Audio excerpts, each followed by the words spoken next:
Patrol the night. It was endless. The quest to patrol the peril of the wastes, and the original reason why was long forgotten.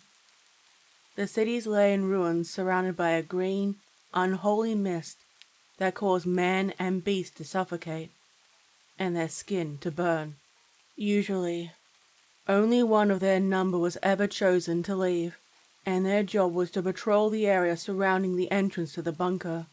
Descended from orphans from the outside, taken in, and given a sacred duty to protect the masses, their lifespan was often short. A few rare survivors would live to become captains. The only companion they would take with them was one of the heavily armored horses. They too had to wear a gas mask to protect them from the toxic air. The horses were kept close to the entrance, under armed guard in a separate space, to protect them from the hungry masses. The saddlery was well worn and had to be repatched repeatedly. The most important part was the horse's helmet. Attached to it was a gas mask to allow it to breathe in the toxic air outside. With the straps adjusted, the heavy helmet attached to the horse's head, and the grim, heavy sound of breathing through a mask filled the air. Spiked horseshoes were strapped to their hooves to provide better protection and grip. A thick gel was ran through the horse's coat to protect it from the radiation outside. Before they left, they were injected with protective fluids to aid their survival chances. Chanting began, as a priest prayed with outstretched arms, blessing both man and beast with holy water. Clean water was rare, a sacred blessing. 2 riders stepped forward, knelt as they were sprayed with mist, and stood with their arms outstretched while their armor was put on them. Both of the riders looked the same, except one was taller, broader, and his left leg was stiff from an old injury. The captain's rank was marked by a black mark on his left shoulder, and had the assurance of someone who had done this many times before, while the youngest was more erratic, nervous. Each mounted their horses. They weren't supposed to name nor to bond with them. It was difficult not to when they spent their lives with them. Both their helmets were placed on their heads. They held their breaths while it was all connected. The knight jumped when the needles of the helmet pricked his skin, while the captain took them in stride. It took them a moment for their eyes to adjust to the change. A faint buzzing sound from the inside, and the eye sockets turned orange. Light came from the eyes. "We're ready," the captain instructed. The hiss of the gas mask echoed throughout the concrete room. The door creaked open as 2 men spun the wheels to open them, and sprayed mist as they rode up to the sloped exit. The heavy doors closed and sealed behind them, while the next layer of doors opened. The outside air was finally exposed, and the sight of a long tunnel. The only light shone from their helmets, orange for the humans and yellow for the horses, lighting up the area around them. The pair rode their horses out of the bunker. Their armored hooves hit the ground, and they walked up into the main tunnel. Only the sound of hooves on the concrete floor echoed through the long tunnel. The first rider, the captain's horse, crushed a forsaken skull, and the bone fragments crumbled into dust. He didn't flinch, nor slow the pace down. They kept moving through the relatively deserted tunnel. The shadows of old, abandoned, metal structures lined the walls, with occasional light flickering on worn signs saying, "Danger," and "Trespassers will be killed." They made their way up, and both shielded their eyes from the bright light. They, like many others, only saw sunlight when they went on patrol. A hand on each rose up to tap buttons under the chin of their helmets to dim it until their eyes adjusted. They stopped in the middle of a massive area that had been cleared. The concrete jungle of ruined buildings marked the outline, with smaller wooden and mixed shelters that had long been abandoned. They stood side by side. "Same as usual. Do not wander out too far. This is another basic patrol. Meet you here," the captain instructed, bored. "Do we even try to look for survivors anymore?" he questioned. The first scoffed, shook his head. "We won't find any. Keep an eye out for trouble." "What time are we going to meet back here?" "When the sun is highest in the sky. There's no point in trying to stay out later." "May you stand firm in the dark." The knight inclined his head. "And you." The captain heard the farewell many times before. Both riders walked their horses in opposite directions, one left and one right. The eldest, the captain, with the most battle-worn armor, went down the left-hand path. There used to be many survivors that would come down this way. Here, there were the most recent signs of conflict. Still rotting corpses of humanoids, with bulging lumps from their eyes, ears and mouths. Those who had been exposed to the mist for too long, or had been infected through another method, drinking the water, eating tainted food. Anything and everything could bring death. The captain leaned down from the saddle, stopped his horse, and examined the corpses closely. The glow of his helmet shone down on them. None of them moved, nor showed any signs of life. Finally satisfied, he leaned upward and continued his journey. The horse's armored hooves struck the ground. In the distance, there was movement, and a cloud of dust went up in the air. The horse's helmeted head tossed, with a warning beeping sound, and the captain drew his sword, ready to strike. There was a faint growling sound that came from under the rubble. The rumbling grew louder, and the horse tossed his head more violently this time. A twisted, gasping squeal came from the helmet. Some of the rumbling went quiet, but most of it only grew louder. Dust shifted, and pieces of concrete moved. Easy, Zev. How many horses had that name in the past? His mask hissed, and he turned his head to look in the horizon. We're being watched. Meanwhile, the younger knight set down his own path. The road was marked with wooden signs to alert other knights who had come before. Danger. Unclaimed land. Forsaken. These were recent, in red paint to be as eye-catching as possible. All warned the sole travellers of what could be found here. A deceased knight hung from what had once been a lamppost. His armor was pierced with long spikes, and a large, twisted metal spear driven through his helmet. It destroyed half of it, revealing a skull with an empty eye socket, a dread warning for what was to come. No one spoke of his name, no memorial, nothing. He tried to avoid looking at it. Occasionally, his hand would tremble. The first time he had traveled without company to protect him and warn him of the dangers. A long, low wailing sound came from one of the old subway tunnels. Her clothing and flesh had blended into one, eyes hollowed out. She was hairless and barely had any facial features.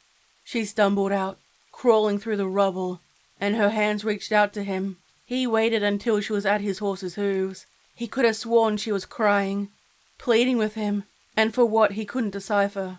He drew his blade, rested it, and stared down at her, the red light from his helmet lighting up her face. He could have sworn there was something familiar about her, and during his moment of hesitation, he resisted, then heard the horse's muffled scream. She drove her fingers into the horse's neck, twisting and pulling on the skin. The rider struck down with sword, slicing her down the neck and shoulder, and her corpse fell to the ground. Her arms broke off at the elbows, the fingers remaining inside its shoulders. Unfortunately, the armor offered some level of protection. He didn't want to wait to see if there were any others waiting to strike. Still with the monstrous woman's hands inside the horse's shoulder, the knight urged his horse into a canter and rushed back to their meeting spot. He leaned down to try to pull the arms off, then wrapped his hand around her embedded fingertips and tried to pry them out. He reached the meeting spot and gasped in his armor. It was burning hot, with the sun at its peak in the sky.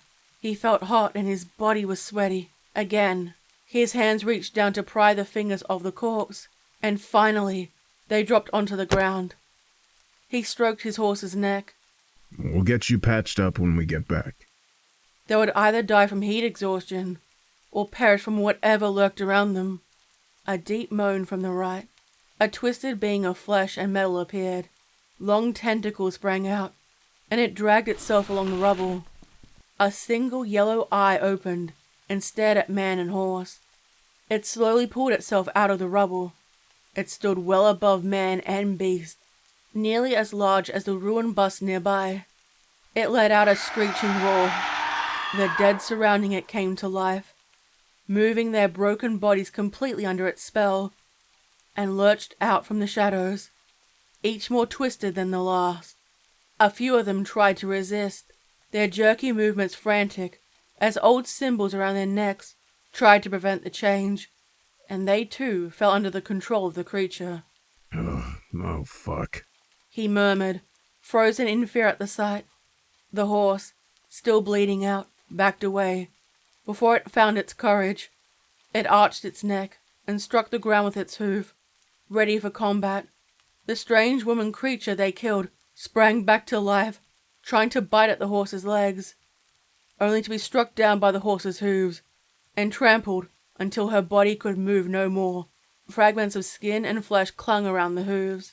As soon others began to get too close, those who had been killed, and reaching out, under the control of the large creature. The moaning monstrosity lifted its body up on its hind tentacles to reveal a mouth. No, an abyss, filled with a sharp hawk-like beak. A threat. He stuttered, shook his head in disbelief, and eyes wide in fright. A tentacle reached out and wrapped around his waist, lifting him up and out of the saddle. His sword dropped onto the ground loudly. The suckers pulled at his armor in all directions. Join me. Join us. You belong to me. The distorted voice loomed in his head. The only thing he could think of.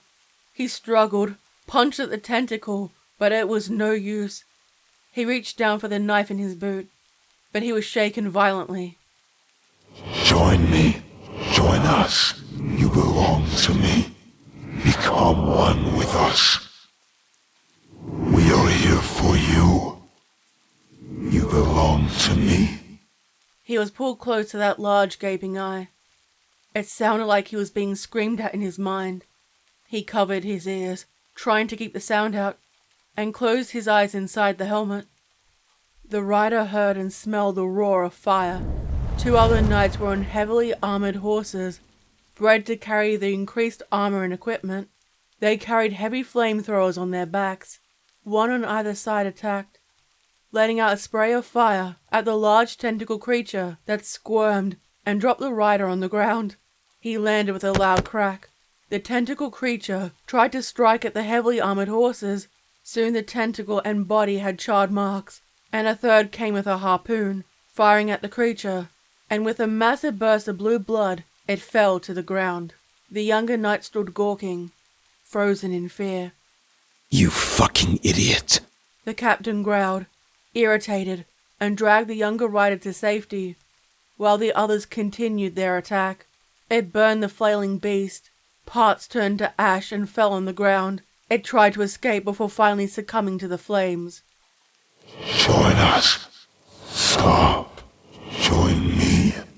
You're... A final, high-pitched scream echoed around the empty city, and finally, it collapsed to the ground, dead. It didn't matter that some parts were cut off or burnt off. No time was wasted, and no meat was left behind. They began cutting the octohive into thick pieces, wasting nothing. An entire city of survivors could survive on the flesh from this for the better part of a year. The heavy knights, with the fuel now depleted, and strapped the larger pieces to their horses. Two walked to rest the horses. The younger knight awoke, blinking from the ground, and looked up. The captain refused to answer, his lips a tight line, and purposely looked away. He then pulled him up on his horse. The dead around them moaned, curled back in and hid during the blistering heat of the day, and without the octohive's call. He led the horses back, one carrying the meat on their back, and the other limp from the injury, and headed home. The metal bunker doors were still closed, locked shut, and they waited for the loudspeaker. We need to renew our carvings. I came too close then. He talked to himself, still shaken how close he had come to being taken over. They dismounted their horses, leading them inside, while the other knights did the same. State your name and intention. The nearly robotic voice rang out. Returned from patrol, 8210B. We found a classified creature, 72K. We brought back meat and met with another patrol. The captain pressed the communication button, clearly expecting the doors to open for them. There was no answer. The captain, exhaled sharply within his helmet, and insisted, pressing the button more firmly this time. We need to be let in. Again. No answer. He clenched his fist and lowered his head when the metal doors suddenly sprang to life, creaking open. They entered, then realized the inner doors weren't in the process of opening up. Some of them went to remove their helmets, but he stopped them and shook his head. It was too late for the three. Theirs was already off. Stop. We don't know why the door isn't opening. Wait, what's going on? Do you think there is trouble? I don't know. The other three heavily armored knights approached the sensor, waved their arms to try to alert it, and bring attention to them. When nothing happened, they hit the walls, trying to find something that would work. Finally, the next set of doors opened, and they all strode through leading their horses, the mist spraying them. Bright, blinding lights surrounded them, and the three assisted each other in removing their helmets. The buckles and clasps were removed, and they spat the breathing tube out and coughed. They rubbed tired, irritated eyes and talked among themselves about what they were going to do later. The captain yanked the younger knight by the arm, pulled him close, their helmets barely touching, and muttered, We need to have a talk about what happened out there. I never want to see you take risks like that ever again. He hissed, concerned. Do you hear me? Yes, sir. That won't happen again. After medical, I expect you to. The three heavily armored knights were the first to be affected. They coughed, clenched their stomach, and swayed on the spot and fell to their knees. Armor hit concrete. Their bodies rocked, clawing their faces, tearing at their own skin as bulges appeared on their arms, then moved up their neck. Endless feral screaming until their bodies went still, their hands tight around their throats. A blue liquid flowed from their eyes, ears and nose. Sir? The younger stepped back, terrified, pushing his horse away to protect him, and waited for instructions. Don't open the gates. Code red. Code fucking red. The captain screamed, his voice muffled inside his helmet, waving his hands to try to get people's attention. He stared, so stunned as he heard the voice for the first time. The protective carvings on his body now ineffective. Join us. Join us. Drink my blood and become one of us. The voice intruded his mind. Unable to shake it, he shook his head. It didn't make sense. All the other knights did was remove their helmets. He hadn't removed his yet. Join us. Be one of us. The wounded horse started to groan. Its neck had twisted shapes protruding from the wounds. It moved upward, twisting and turning until the gas mask helmet fell to the floor. It revealed a face of horror. Both eyes resembled the octohive's own, with blue blood leaking down from its eye sockets, muzzle and ears. It opened its mouth wide, ready to strike. Tentacles circled the horse's muzzle, and a hawk-like beak replaced the mouth, a small tentacle twisting out of the horse's flesh, in place of each of the wounds. Then it stood calmly. No, it's true. The captain remarked in disbelief, the sight weakening his mental defenses. He was spellbound, and couldn't help but reach out with a gloved hand. Zeph, his horse, and the three armored horses refused to stand still. Their prey instincts drove them to get to safety in the contained area, where they struggled to escape. The knight lifted his sword and cut down on the infected horse's tentacles, causing it to scream in anger at him. Join us. Join us and be free. You belong to me.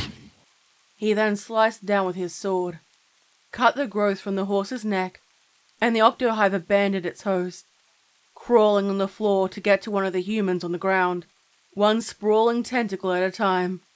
It flailed, gripping the ground with its suckers, and roughly pulled on the horse's face, using its beak to saw through the metal. He looked into his horse's eye. A strange buzzing sound came from inside the horse. He held her in his arms. It was cruel to keep her alive. I'm so sorry. He murmured as he slit her throat, causing the blood to spray the floor. An unwilling mercy killing. Combined with the blue blood, it turned into a thick, purple-colored syrup of death. It clung to their boots and armor. The rider rushed over to his captain, shook him to try to bring back his focus, and smacked his helmet. Stay with me. Stay with me. Join. The knight shook him hard. I'm okay. I'm okay. Keep your helmet on. It has been compromised. We need to get salvage files and supplies, then get to the last bunker. Trapped. The captain gave the horses a look of pity for their position and clicked his tongue to encourage them to move backward toward the exit. They still wore the heavy gas masks to protect them. Together, they checked the eyes of their fallen comrades for any sign of them turning, for opening their mouths, checking the color of the saliva, and it was all normal. Should we make sure they're dead? No time. He pressed the button, and his voice echoed throughout the facility. Is anyone there? The Octohive is attacked. Are we to be disposed of? Lifted his finger off to listen for a response, half expecting to be cleansed by fire. Silence. Only the creaking of pipes greeted them. Has this bunker been overrun? The question was left unanswered. Unfortunately, their swords were now blunt or damaged, yet they took them, preferring to have a weapon rather than none at all. The door slid open from the middle, leaving barely enough room for them to get through, and down the corridor there was a flickering light. With no time, they left the gore and the armored horses behind to go deep inside. They walked through after giving each other quizzical looks, drew their swords and entered. Every footstep made an echo sound throughout the walls. Their breathing increased, and they wandered through the entrance. There was no sign of anyone. Normally there would be people resting inside. There was water dripping from the burst pipes. The only light emitted came from their helmets that lit their way. Other than a flickering light far in the distance, they came to the first door that would open up at the atrium and stared inside. There was a dim lighting that lit up the room. It was completely deserted. It looked like it had been abandoned seconds previously, and the occupants would at some point return. Over the past 100 years, they tried to make this place a home, compared to the chaos of the world above. Rough boxes and old couches served as seating. There were plates and trays with food on top. The eldest knight reached down to test the temperature of the food. It was cold, but it hadn't gone rotten. No one ever refused food. Too costly and too valuable to waste. There had been strict rationing in the past. We heard a voice earlier. It could have been the pre-recorded lockdown recording. It is modeled on Professor Bright's voice. There were kids' toys, old restitched teddy bears, and building blocks laying around. Nothing had been thrown, and nor were there any blood marks to indicate they came to any harm. We'll check the dorms next. Get your weapon ready. The two knights instinctively readied their swords. It will also be worth going to the armory. We should have brought the electrified swords and crossbows with us. We never needed them before. The dorms were grouped together by families. Empty beds and chairs. Nothing thrown around as though there had been a panic. A few of the lights were on. Their footsteps echoed through the structure and became muffled when they walked over carpet rugs. Their lights moved over the room, finding nothing and moved to the next. The same. Deserted. They moved to a part with actual furniture, where the wealthy of the community rested, and the elder opened a wooden drawer. No personal effects were taken. Documents and items of wealth remained, things that would have been looted or taken with them. The metal structure groaned, ached with the age of the building. Next, we go to the armory. The captain gestured. Lean close. I noticed a green light flashing, meaning the cameras in the room were activated. Theft was punishable by banishment or death. Is anyone there? There was a rattling sound, as though spoken through an old, damaged microphone. You have made quite a lot of progress. Then a snide giggle. The voice sounded like a child's, blended with the professor's recordings. I wonder if you will find me. It was cut abruptly before they got a chance to respond. Who was that? The child. I'm not sure. Perhaps the Octohive is trying something. The pair looked at each other. Fortunately, it didn't sound like the Octohive. But what else could it have been? The voice was similar to the recording. If it has access to the loudspeaker, then perhaps it is connected to the mainframe. The younger's voice trailed off. They walked through the mess hall. There were trays of food and cups of water left behind. It was the same. Enough time had passed for the food to be cool but not rotten. Gruel and coarse pieces of bread sat. People worked back-breaking hours for their food, and it wouldn't have been left behind. Nothing was knocked over or spilled. It was all perfectly ordered. Next was the kitchen. The fires in the vent were cool, and were not used for some time. The food storage was all still intact. No looting or people grabbing what they could. The knights' stomachs growled, yet neither took any. They were only allowed to eat once granted permission. Disobedience was dealt with severely. They made their way down the hallway toward the armory. Normally it would be guarded, and the guard station was empty. Their weapons were also missing. He opened a metal box to reveal a well-worn keypad, paused, and tried to remember the correct code. He pushed a 7-digit code into it, and a loud beep, followed by an open mechanism, opened it up. He pulled the heavy metal door open, and it let out a loud creaking sound. Both men entered. Lining the walls were weapons for the facility, and a quick glance told them that nothing had been taken. How many weapons should we take? They looked at their swords. They'd been with them since they became knights, and respectfully placed them on a stand each. The elder knight, the captain, had already picked up a large electrical sword that buzzed. A purple electrical line zapped beneath the blade, and the younger picked up a long spear, then thought more on it, and took the crossbow instead. Take a short sword, too. The captain said, strapping throwing knives at his belt, and they both swore off the guns. The order was forbidden to use them, and those that used guns in their order were treated with contempt.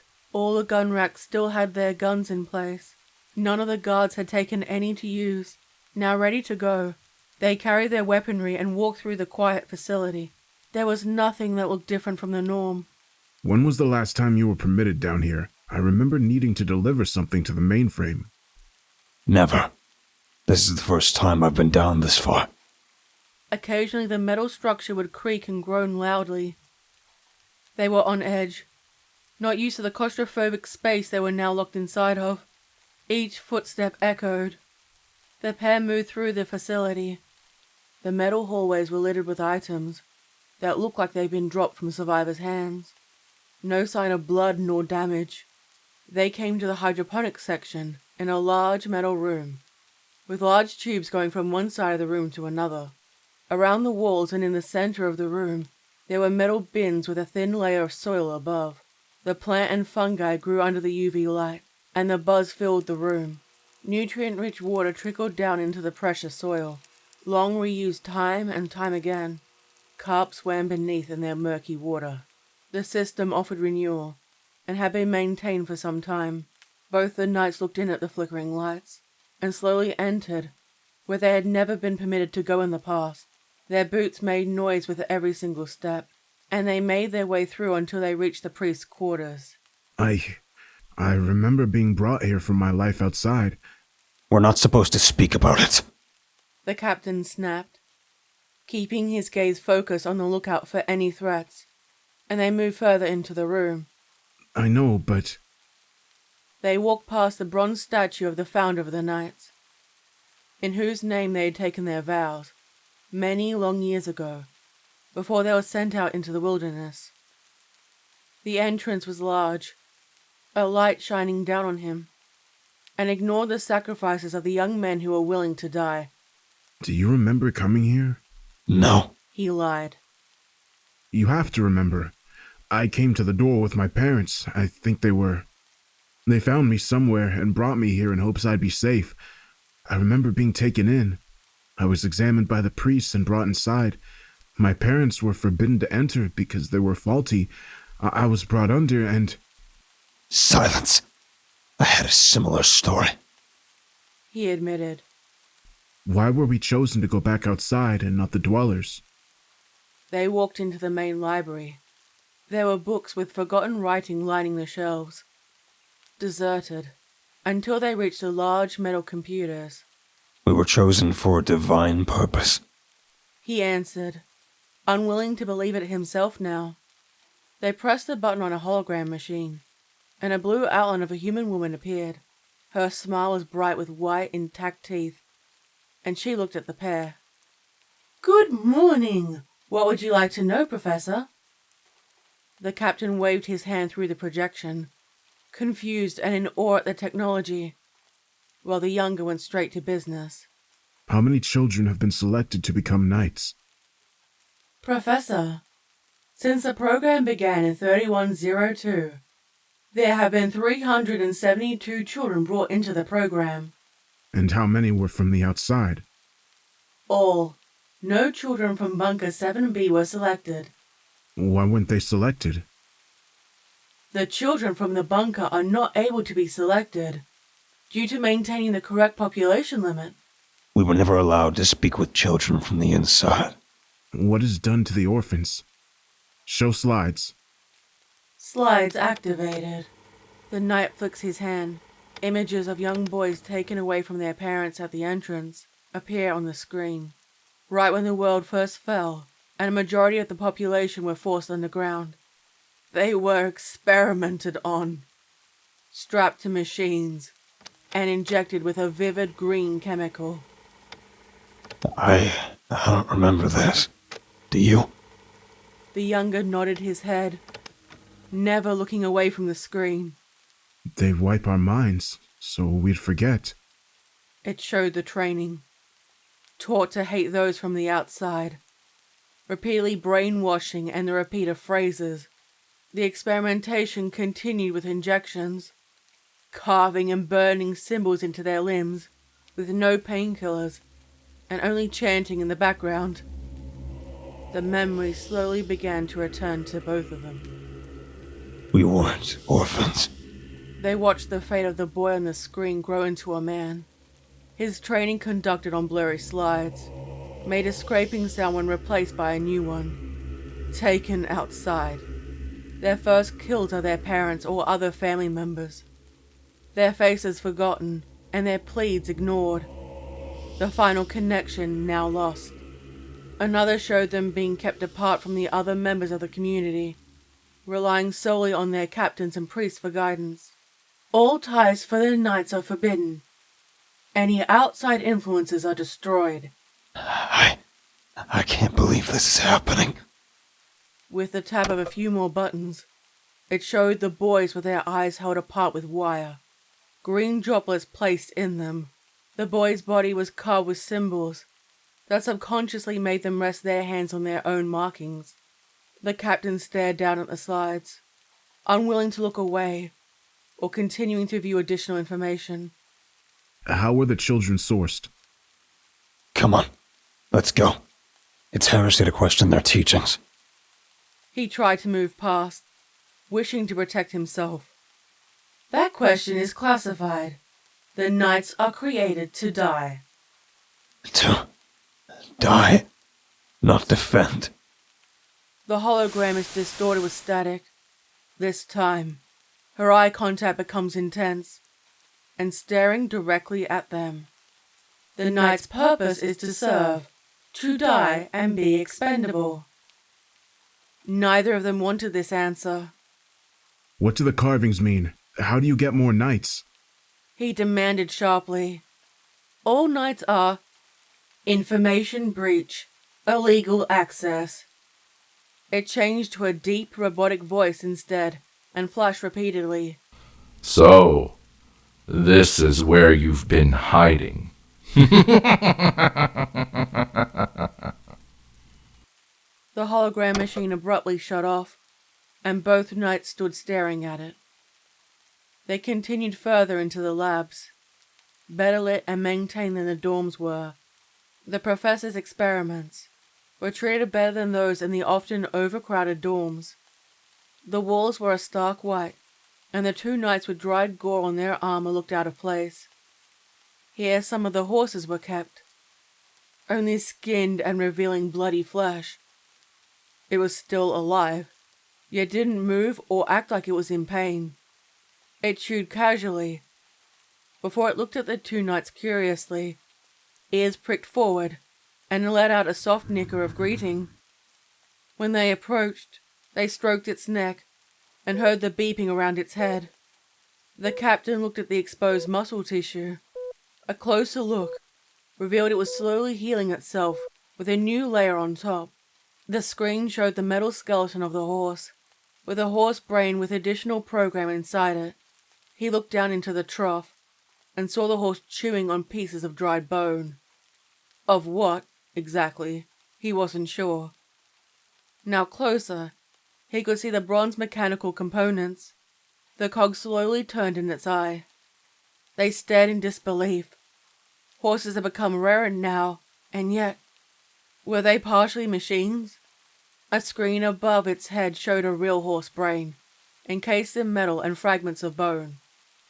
I knew they changed them, somehow. They altered us, too. We'll come back for her. The same voice they heard earlier echo through the facility. I see you found your way. I never would have expected either of you to make it this far. The taunting voice rang out. Every so often it sounded robotic. The aroma of burnt flesh, skin, and hair hung in the air.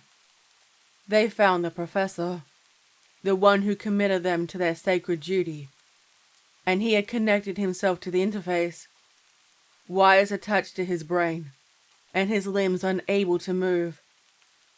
They had become one. He had taken control. One of his eyes glowed brightly, while the opposite was his normal human eye, bloodshot and deadly focused on them. I tried to stop it. It is... He winced, his body's tight, and he pulled against his bonds. Don't let it get out. I'll try and stop them as long as I can. Please. The professor screamed, the wires moving like living flesh and twisting in his skin. Please. Stop them. He went limp. His chest rose and fell to show he still lingered. Neither tried to physically check if he was okay. They went down into the belly of the bunker, the place none dared to tread. The large rats down there scurried with neon glowing eyes. Their squeaks loud, and only the sound of the electrical sword kept them away. The long dark hallways, lit up from the eye sockets of the knights' helmets, and they walked through into the unknown. Their boots made noise. Neither of them looked down to see what it was. Filth and rotted flesh fused together into a squirming mess of eyes and mouths gaped up at them. Soon, they were left down in the dark. They kept walking. One side of the tunnel was torn open and dug into the earth. A twisting tight tunnel led the pair down into an open cavern, where they found the remains of the survivors. Their skinned corpses were positioned in a tight circle formation. Their bodies were tightly pressed to each other, and it was difficult to tell where one corpse started and another ended. In the center, a dais made of twisted black stone, and an altar made out of various items from the old world. The priest of the order already disemboweled and ribs cracked open. His head hung backward. 2 wide, empty eye sockets gazing back toward the 2 knights. And in the open crevices, a thick, swirling tentacle exited. The corpse sprang upward. The large eye in the center of its chest glared down at them. In such little time, it managed to seize control. Tentacles sprang from the inside, swirling in the remnants of the flesh, and turned with their suckers pointing at them, dried blood and pieces of gore dropping to the floor. No. He whispered, heartbroken, still hoping to find someone they knew. The knight froze on the spot, unable to move. He swayed and went unnoticed by the captain. I see you have found me. The near childlike voice rang out over the failing intercom, the static overtaken. And there was a burning smell, and the intercom let out a final scream. The professor gave his life in hope of saving them. Unfortunately, it was not effective. Join us. It is time. You must join us, and we will be one. The Octohive's voice boomed, repeating, drowning out all the other sounds. The knight could barely think with the pounding sound. His hands rested on either side of his helmet, and could do nothing to block it out. He dropped to his knees, the Octohive's speech taking over, and he didn't think he'd last much longer. The captain winced, protective markings burning his skin, and stepped forward to challenge the Octohive. He held his electrical sword. It glowed, ready to strike in the darkness. Their foe combined. The body of the priest hurried toward him, striking down with a large tentacle. He dodged it and struck down with his sword. It burned halfway through. The Octohive flailed around, struck upward, and brought down some metal railing. The captain rolled out of the way through the gore, sword still in hand, and cut down at another of the tentacles. It only went halfway, even though it barely made it through, and he lifted it again, striking down and half severing it, only to have a tentacle wrapped around him, squeezing him, and throwing him down onto the floor. The priest's body was cracking apart, barely clinging on. The knight watched, still unable to move, and found himself unable to breathe. The Octohive brought the captain close, glaring at him, and his ribs and spine were slowly being crushed, not before he took a knife and rammed it into its eye. The knight, crossbow drawn, fired an electrical bolt at it and caused it to become electrocuted. It jolted and spasmed before it finally fell on the ground, dead. The captain's broken body was released. He coughed blood inside his helmet. I'm not going to make it. He spoke through gritted teeth. His body rocked in pain. He reached up to the helmet, pressed the buttons, and it released, allowing him to breathe without it. Exhaled and finally felt free of the burden. I don't care if the air is toxic. I don't want to die with that on me. The knight nodded, tempted to remove his own, and wished they could have spoken more easily. Blood pooled beneath them, and it wouldn't take long until he would pass. He didn't know what to say to ease his captain's suffering. Looks like you're going to get a promotion. The captain's dry humor showed. He smiled with a mouthful of blood. You might make it if we can drag you to the medical. No. He shook his head firmly. No. He started, more gentle this time. He pressed on a metal plate on his skull.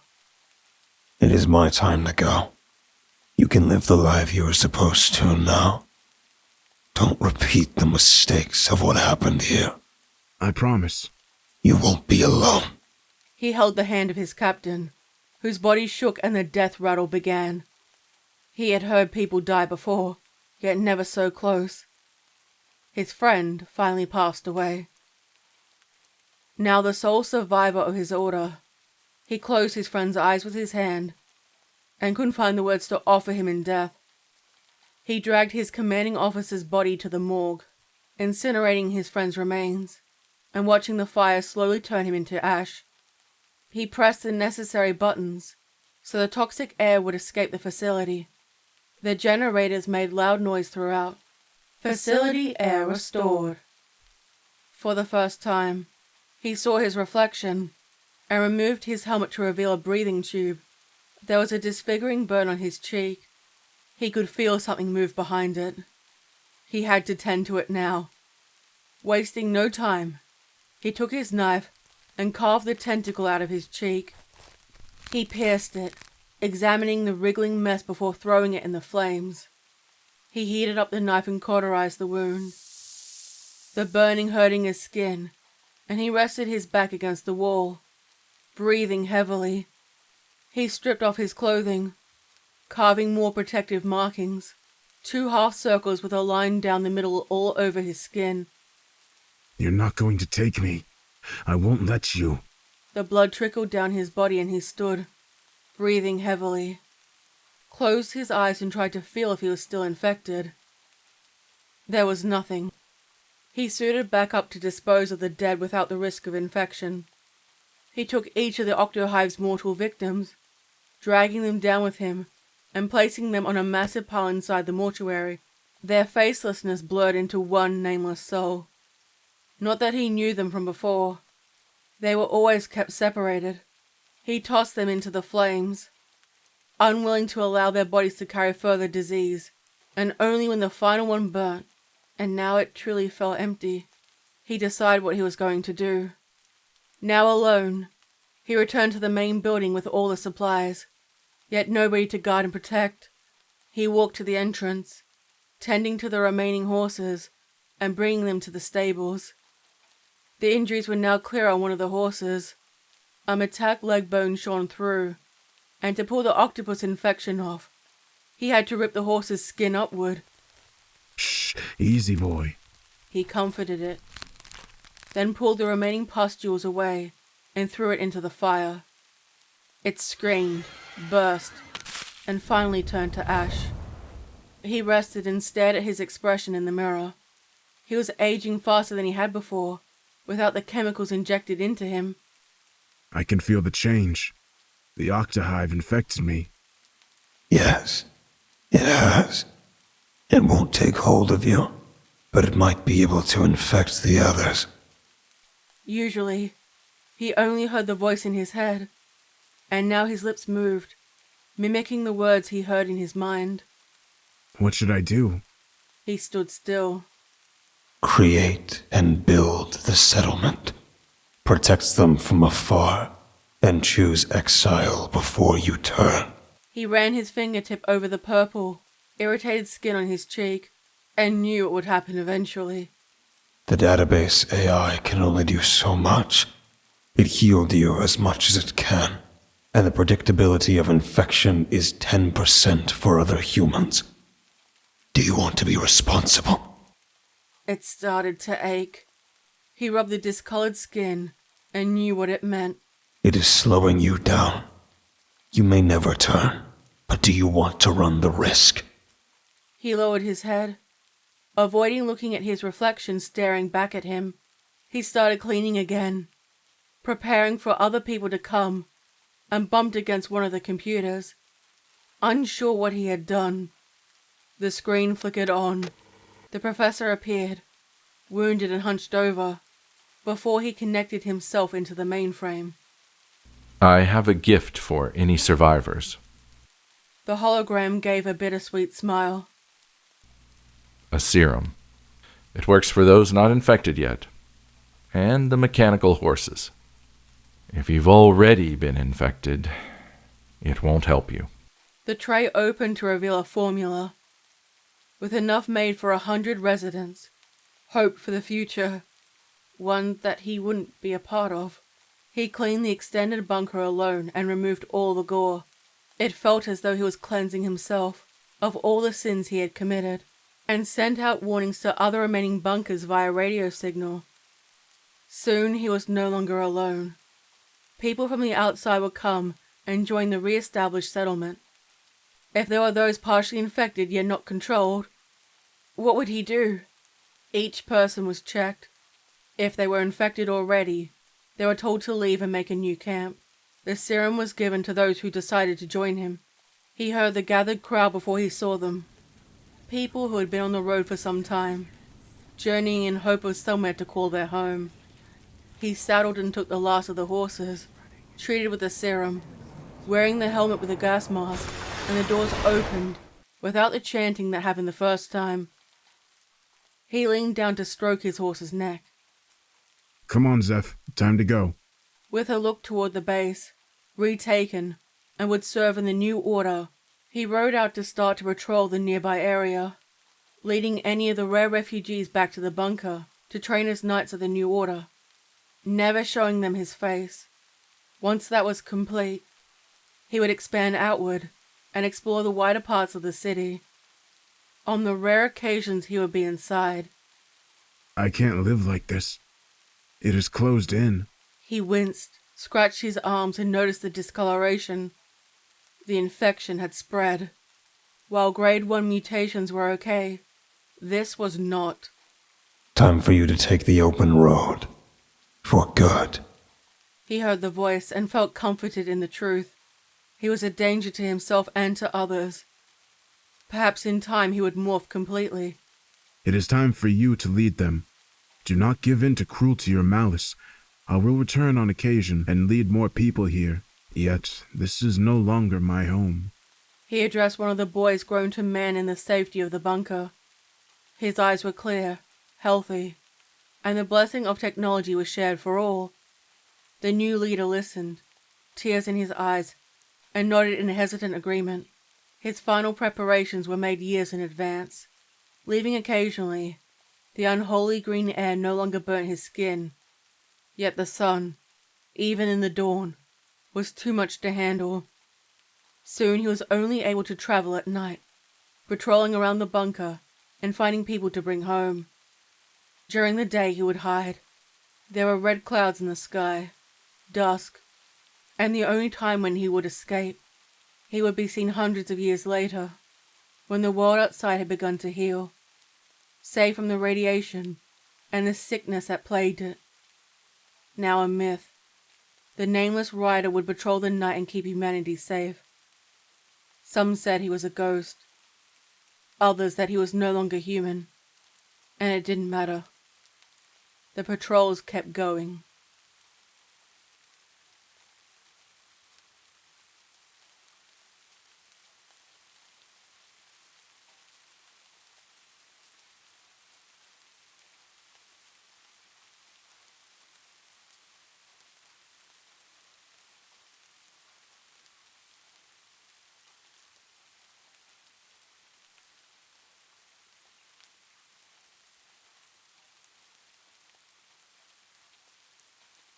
I was born in this world, where the dead would spring back to life to walk again. Only a fatal blow to the head would end them. How did the world get like this?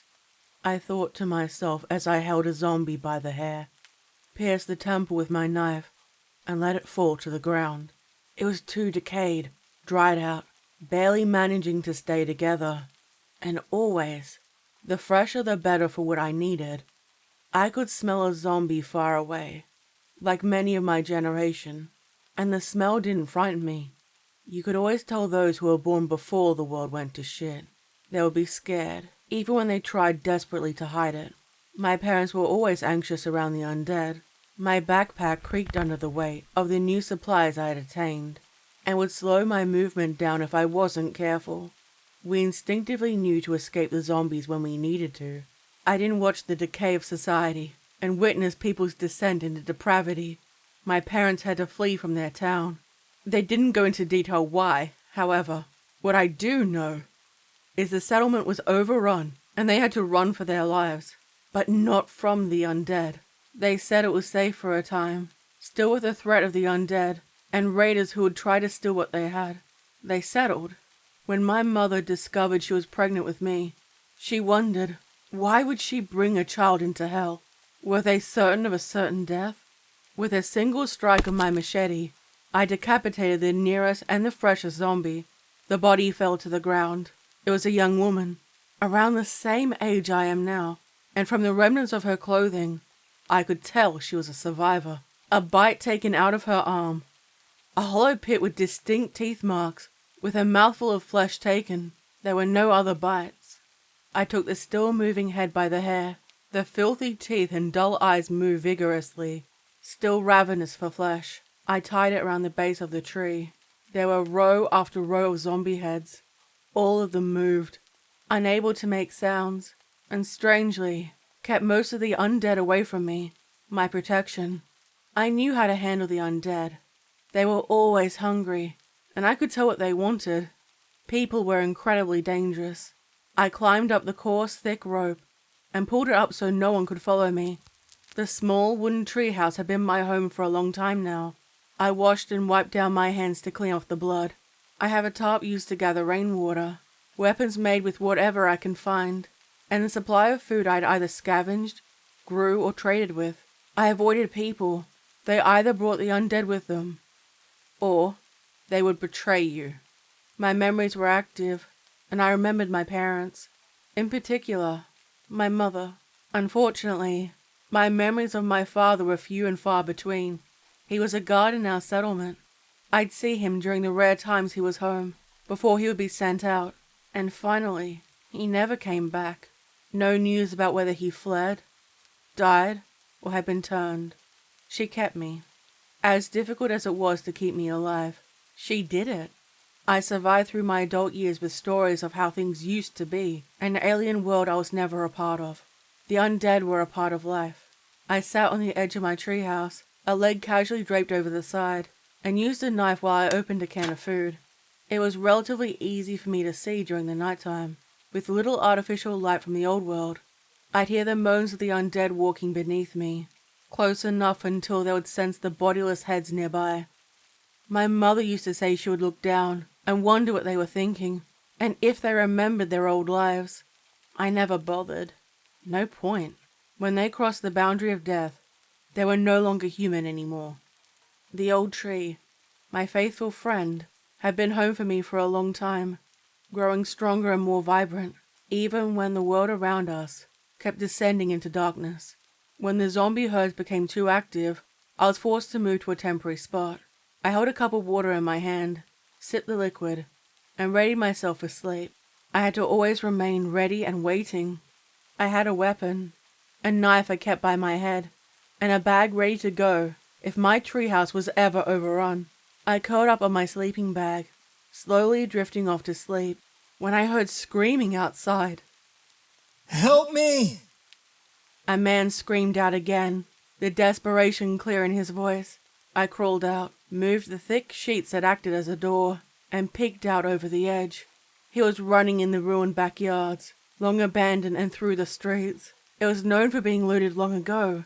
He was covered in sweat, his backpack large and heavy, and every time he managed to escape some zombies, more would suddenly appear, hungry, and with their arms reached out for him.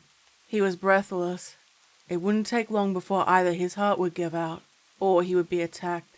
He stumbled, knees buckled, and fell to the ground. Frantically, he got to his feet. "Please, anybody there?" He called out into the night, hoping for a savior to rescue him, and scrambled to his feet.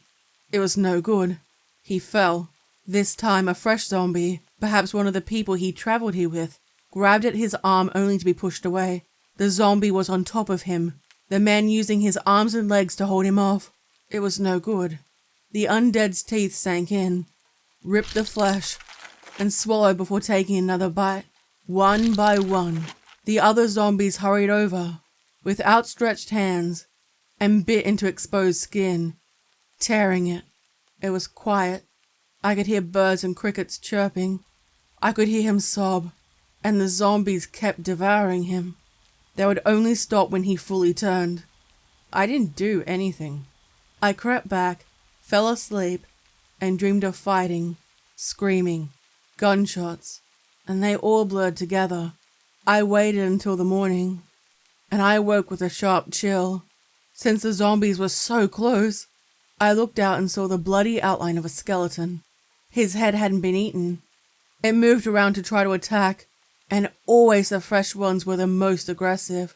They were so hungry, and their muscles hadn't degraded yet. Fortunately for me, his muscles and insides had been so devoured he remained in place. I ate what was left in the can, emptied my backpack, and put it back on, ready for fresh supplies. I took my binoculars and scanned the horizon for any sign of his group or any other predators. Most of the bloated zombies still lingered nearby. I threw the rope over the edge and climbed down. All the zombie heads along the trunk of the tree moaned and appeared to be intact.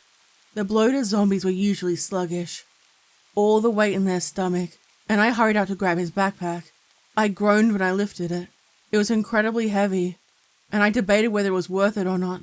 I managed, struggled to lift it up, and gripped my teeth as I climbed the rope, pulled my body up, and unzipped the backpack to see what he had. Inside was a water canister, some medical supplies, and what appeared to be an open safe with old world money.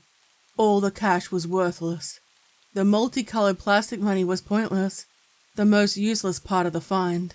Inside, however, was a box. I cracked it open and saw maps, listings, distinct patterns, and I couldn't understand any of it. I was never taught to read. I was taught how to use a bow instead. My father figured it would be more important in the new world. Still, I could always trade the papers and gain whatever I needed. There were other smaller boxes that needed a special code to open. There was a photo, old, yellow, and worn at the edges. He looked so young here, spending time with his family, and they looked so happy. I stared at their frozen faces. The entire family would be dead by now. I placed it where I stored my kindling for a fire. I hid the new supplies, covering it in blankets, and trying to make it look like the treehouse was abandoned. No loot worth stealing. I looked out toward the 2-story home I used as a decoy. Usually, it meant survivors would go there, rest or take what they needed before moving on. I noticed the curtain open, then slowly pulled it shut, and I knew I wasn't alone. Avoiding unnecessary conflict had been part of my survival strategy. I didn't think it was one of the undead. They rarely tried to go inside the houses unless prey drew them in. They prefer the open spaces and would gaze up at the clear, well-lit stars in the night sky. Spellbound. It tends to give you time to escape or get away. When there were clouds in the sky, however, it was when their sense of smell seemed to intensify, and they would actively hunt for people. Sight went first. The other senses remained. I crept out onto the rustic porch, looked at the sky again and looked clear. I didn't want to leave this place. I sat still and listened. In the distance, I could hear shouting coming from the house, binoculars raised and ready to view. I saw 2 men fighting while a woman looked nervous, trying to alert them to the dead nearby. So far, they hadn't noticed me yet. Why were they here? I now had to debate whether or not they were drifters, or if they wished to remain here. There was a trading settlement to the north. Perhaps that's why they were staying here. I watched them bicker. Then the undead lifted their heads and started their drawling walk in the direction of that house. It served as my decoy house, one people would stay in temporarily and loot while leaving the rest alone. I hated the idea of them eating my food, even if it was a decoy. I watched, as I always did, and waited to see how they would barricade the house. They were panicking, making far more noise than they needed to, and wasting their energy. The undead burst through the front doors, breaking it down and getting over the barricades. I couldn't see exactly. From the window, they fired a gun at the first zombie who approached, and missed several shots. I could hear them screaming. Soon, they were overrun, and it would take some time to clear the place out again. The quiet area I'd made my home was becoming too active for my liking. I waited a couple of days for their early aggression to slow down. I didn't want to go into a place where I could be easily cornered, with no way to escape. I threw the rope over the edge, climbed down with my machete ready to strike, and hoped it would be worth it. I couldn't use the same house, but I wanted those supplies. The door was knocked off and left on the floor. I paused and listened for any sounds of movement. The only thing I could hear was the natural creaking of the house. I tapped the door frame a couple of times and waited. Nothing. I hit it a few times. Harder. This time it worked. I stepped away from the door, waited, and held my machete ready. The first one to come out had been dead for several months. Worn down, sun-bleached skin, and wore a mud and gore-coated shirt, torn jeans that barely remained on the waist, and nearly slid off. He was dispatched quickly, a strike with a machete to the neck, and soon I had another head for the tree. I didn't bother checking the corpse for any worthwhile supplies. Then the next one rambled out. There were several of them inside the house, and once one left, the others followed, all in hopes of some fresh meat to devour. 2 others followed. They too had been dead for months. And so far, there was no sign of the 3 survivors I saw through the window. I crept inside, waiting in the quiet for any sound to alert me, and waited at the base of the stairs looking up. If more zombies came, there was a chance of me getting cornered. I took every step one at a time. The stairs creaked with every step, and in the silence I waited for a sign. My heart rate increased, my breathing quickened, and the simple movement of curtains made me flinch. I checked it. No zombie, and only the sound of wind because of a broken window. Along the walls were long finger trails of blood before they dropped down to the ground. I heard a deep guttural moan, and the sound of scraping wet flesh across the ground. It came from down the hallway. It hit the wall. Once, twice, and again. The door on the left, what had once been a child's bedroom, was pried open and held mostly closed from something barricading it from the other side. A zombie arm scratched and pulled on the floor. The fingernails had been ripped off, and I looked inside. The skin was pulled from her face, pulling at her neck in rolls, and it exposed her skull. Her eyes, still sharp from being fresh, scowled at me, hungrily, and the struggling increased. The movement could attract more of them. I leaned down close and pierced through her eye to her brain. She stopped moving and fell limp. I tried to look inside the room to see if there were any other signs of zombies. I couldn't see anything. I remembered when I first found this place and cleared out the building with a friend, one who did not make it. It was nice having someone to watch my back. Another bedroom door I creaked open with my machete, and there were no signs of the undead. There was a creeping suspicion that something was coming. I walked into the master bedroom. All the drawers were on the floor, and it had long since been looted. 3 of the undead stood in a triangle, motionless and staring at each other. They were repeating low moaning sounds that sounded similar to speech, communicating with each other, and their foreheads were close to touching. I had never seen this behavior before. Every zombie was locked inside their own broken body, bumping into each other, and even eating each other's flesh if no food was available. They swayed, absorbed in their own world. There was a chatter sound, and slowly, they all turned to look directly at me. All of them were fresh, their lips pulled back in. The one in the middle made a grunt sound. The others turned to look at him, and both crept to either side, similar to how wolves would circle their prey before they would make their attack. I crept backward, moved through the open doorway, and they followed me. No frantic running. I saw a knife in one of the zombies' hands. Occasionally, they would still grip onto whatever item they were holding when they turned. But this zombie was holding it with the intent on using it. I turned and ran down the stairs, swiftly running to another house. Then I leapt through the open window and turned to see them still following me. Fortunately, their pace was slow. They sniffed the air and grunted, pointed in different directions, and seemed to argue among themselves. I had heard the rumors of the undead becoming intelligent, but thought that was nothing but a myth, or rumors by drunken traders wishing to sell more weapons. It made me wonder why my desolate area had become a hotspot for either. Perhaps it was best for me to move on. Watching the 3 of them split apart, and walk in different directions, trying to locate my scent. I stayed hidden rather than leading them back toward the treehouse. A loudspeaker boomed. I covered my ears at the sharp, sudden sound. Sanitation has begun. All survivors are to vacate a 50-mile radius immediately. I didn't recognize the voice. I needed my supplies, especially my bag, and I ran back to my treehouse, climbed up the worn rope, grabbed my bag, and fled, leaving behind the treehouse that had been my home.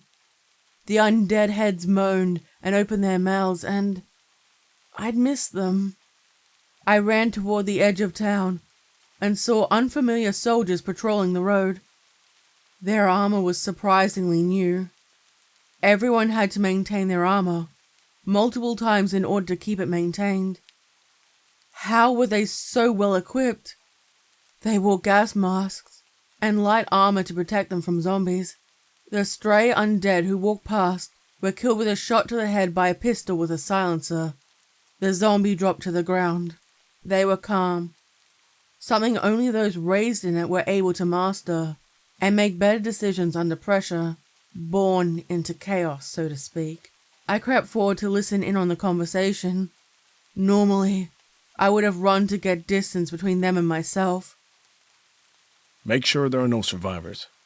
Is there any sign of Dr. Robertson's group? Yes, sir. We found Dr. Robertson. He's gone. Zombies got him. We found him near a tree lined with trophies. Fucking sick. He grunted, spat on the ground, and looked in the same direction. Both soldiers had their helmets up, exposing their faces, and resting their rifles standing up. I think there might be one of the feral children all grown up. Should we try to take them? Yes, if we can. Diaz answered, looked down at the documents in front of him, and lifted another. What about the others? Turned. We captured them, but they're too damaged. Gonna send them back. Worthington wasn't with them. I think he might have escaped. Order them to be terminated. Search for Worthington. Yes, sir. He picked up his rifle, whistled, and 2 other soldiers followed him into town. They lowered the visors of their helmets. Unlike their counterparts on the road, they set out to find whoever this Worthington was. The master sergeant cleared his throat and didn't look away from the notes in front of him. He paused. I know you're there. Come out and you're not going to get hurt. I don't think I could have run away in time. I looked in the direction of the open area and dreaded the soldiers opening fire on me. I stepped out of the bush, my hands up and palms facing them to show I was unarmed. Who are you? I didn't know how I should respond. I shifted in place and felt an increasing urge to run. With a furrowed brow, he looked at me intently and used his hand preemptively to calm the soldiers behind him. Can you understand me? I nodded. Answer me. I didn't want to do this. I opened my mouth to reveal my tongue was missing. The jagged white scar, all that remained, carved out of my skull by a raider when my parents refused to pay a ransom. He approached, stared at it without flinching. Now closer, I could see the grey scars and burn marks on his left cheek. As I stared up at him, both of us had our scars. Jesus. Diaz mumbled. His gaze lingered on it, then addressed me. You know what happened to my men? I blinked in surprise and wondered how best to explain. I pointed to some of the roaming undead in the distance, gestured with a biting motion, and looked at him to gauge his reaction. He was patient. Have you lived in this town for a long time? I nodded hesitantly. I'm looking for a man, about my height. Beard, green eyes, tan skin, and a less muscular build. You think you've seen him? I was well aware how awkward I looked. Being around company was a rare occasion, usually only with trade, and either side wishing to be away from the other as soon as possible. Once the transaction was complete, I could smell the aroma of faint soap and the lingering scent of ammunition. I shrugged, held up 3 fingers on my left hand, dropped a finger, and ran my hand across my throat to symbolize death. I noticed a change in his eyes. Losing people was never easy to deal with, and I stepped backward. The soldiers lifted their rifles, preparing to fire, and Diaz instructed them to lower it. If you assist us in finding him, we will help you. He suggested. No room to argue. I didn't want to be killed. I nodded. Diaz pulled the radio toward him, pressing the button. Lawson, we got a woman coming in to help you find Worthington. Sir? The confusion was clear in his voice. She knows the local area. She's mute, non-feral. If she isn't compliant, you are free to shoot her. His gaze warned me. I stood awkwardly. Lawson sighed. Yes, sir. Coming back, sir. I didn't know whether or not I was going to make it. I didn't want to spend too much time with any group. They brought noise and attracted too much attention. Whenever I had a spare moment, I needed to run away, and I'd had to find somewhere else to set up. Words cannot express how uncomfortable I felt. I looked at my hands and around at the sky, trying to give the impression that I was harmless and didn't pose a risk. In the background, they worked, and I jumped when I saw small flying machines in the sky. I heard mumbled on the radio, in a voice I didn't recognize. We found him. The documents were not located. The maps or pieces of paper I was trying to sell on, I didn't want to admit that I had them, in case they thought I stole them or had any involvement in his death. The items, other than trade, had no value to me. But how could I explain this to them? My thoughts were interrupted by Lawson's return. Lawson gestured for me to walk in front of him, and didn't trust me. In front. No funny business. He ordered. We walked along the span of long grass. Fortunately, it was clear of the undead, and my ease only made the soldiers wary, who would step over corpses of long-dead humans and animals, their remains left exposed to the elements. As I expected, the undead were more active and made their way into the town. Their aimless, bumbling walk made the older soldiers flinch, but Lawson, close to my age, was not surprised. I tried to gesture that there were a large number of them, blocking the entrance to a large building. The writing and paintwork had faded to make it barely visible.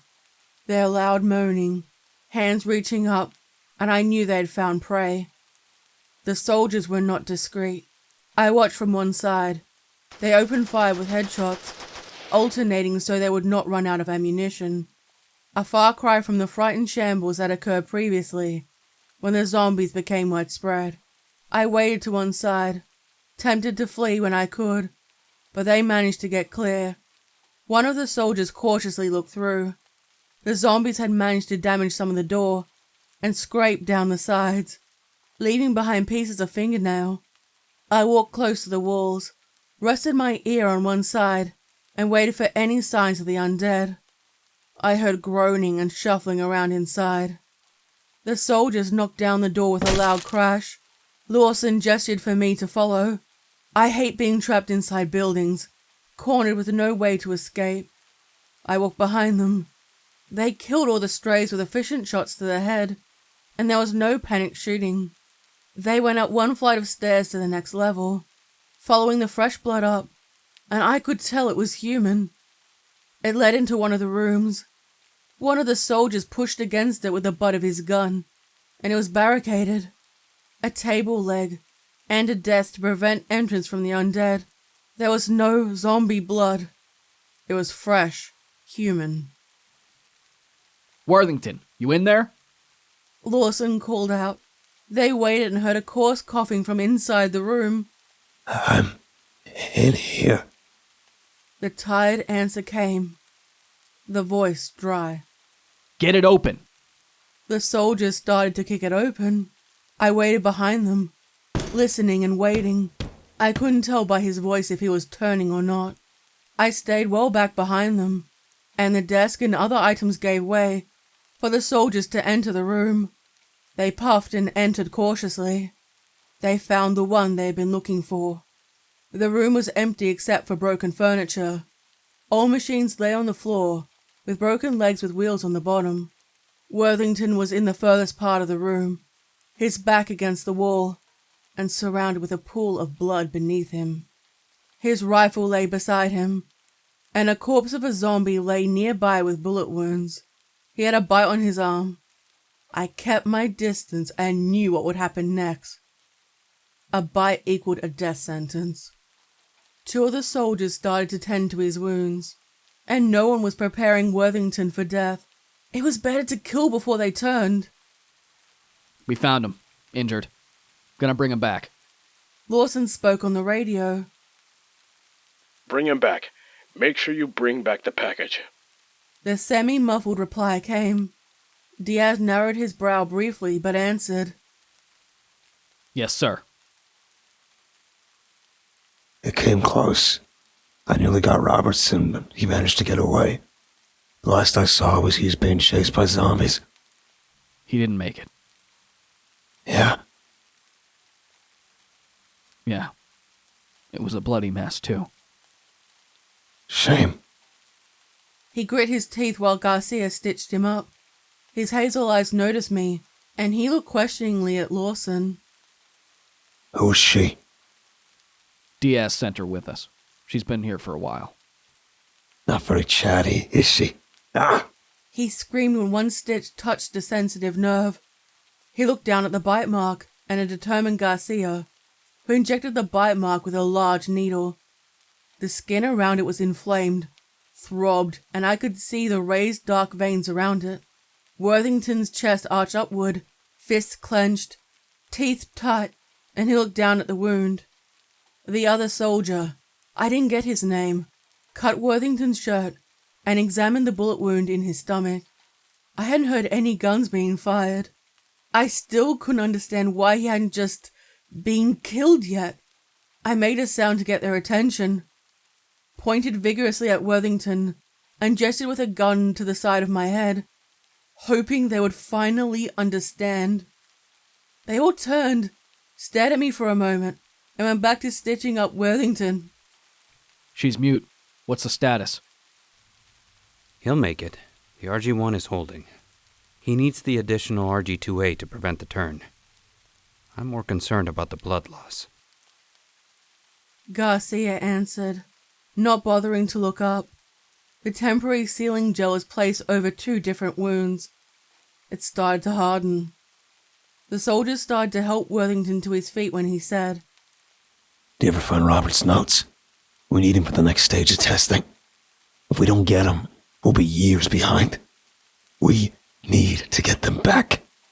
He insisted, and blood loss, and perhaps the relief of finally being safe, caused him to pass out, his body limp, and Garcia and another soldier wrapped Worthington's arm around their shoulders, leading him out, and I stayed off to one side. Now they had him. I was tempted to run while I still had the chance, and escape them. Lawson tapped me with the muzzle of his rifle, a reminder I was still expected to follow them. I wasn't surprised when the sound of the soldiers brought more of the undead. I hated walking behind them, so exposed rather than hiding. Lawson and the remaining 2 had to fire on the enemy. We made our way back, and Worthington was taken into the medical tent. I tried to peek inside when the flap was closed and sealed up. The undead circled behind us, in increased numbers, and when I finally managed to get away, I'd have to find a new place to live. The soldiers were putting up electrical fences around their tents, and trucks to prevent them from being overrun. A large heavy box was brought out, and the zombies turned away. Distracted, I walked toward it. It made a soft humming sound and tapped it with my foot. Unsure of how it was able to do this, I felt like the fence was designed to keep the undead out and us inside. Well done. Your job isn't over yet, though. I narrowed my eyes at him, smacked my chest and pointed outside, insisting on getting out. If you can help us find that documentation, it will help you. We found your treehouse with the skulls and Robertson's remains. You've been living there for some time. He started. I looked around at anything other than him and fiddled with my hair, not used to the company of the living. He stepped closer, tried to place his hand on my upper arm, and spoke softly. This place, when we're done, will be a wasteland. You can't stay here. He reflected, walked toward the tent, and gestured to me to follow him. Perhaps you need to hear why it is so important. It opened and I was led inside. I looked around. The close quarters were so uncomfortable, and I saw Worthington on a stretcher. He looked better than I thought he would. Garcia was giving him a second injection. Hey, it's alright. I watched as the large needle and the enormous amount was injected into his stomach. This Worthington casually pointed to his stomach. is the reason why I won't change. We caught it earlier so I don't become a zombie. We have treatments that reverse what happens, but Dr. Roberts had the notes, and we need those. Imagine. He winced, sat up and waved me over. I stood by the side of the bed, looking at his wounds. If zombies no longer hunted us, or tried to attack us, what if everyone no longer had to worry about the undead and the world would have a chance to heal? There are other things he was working on too. We just need his notes. Now, do you know where they are? I felt I could trust him. I didn't know why.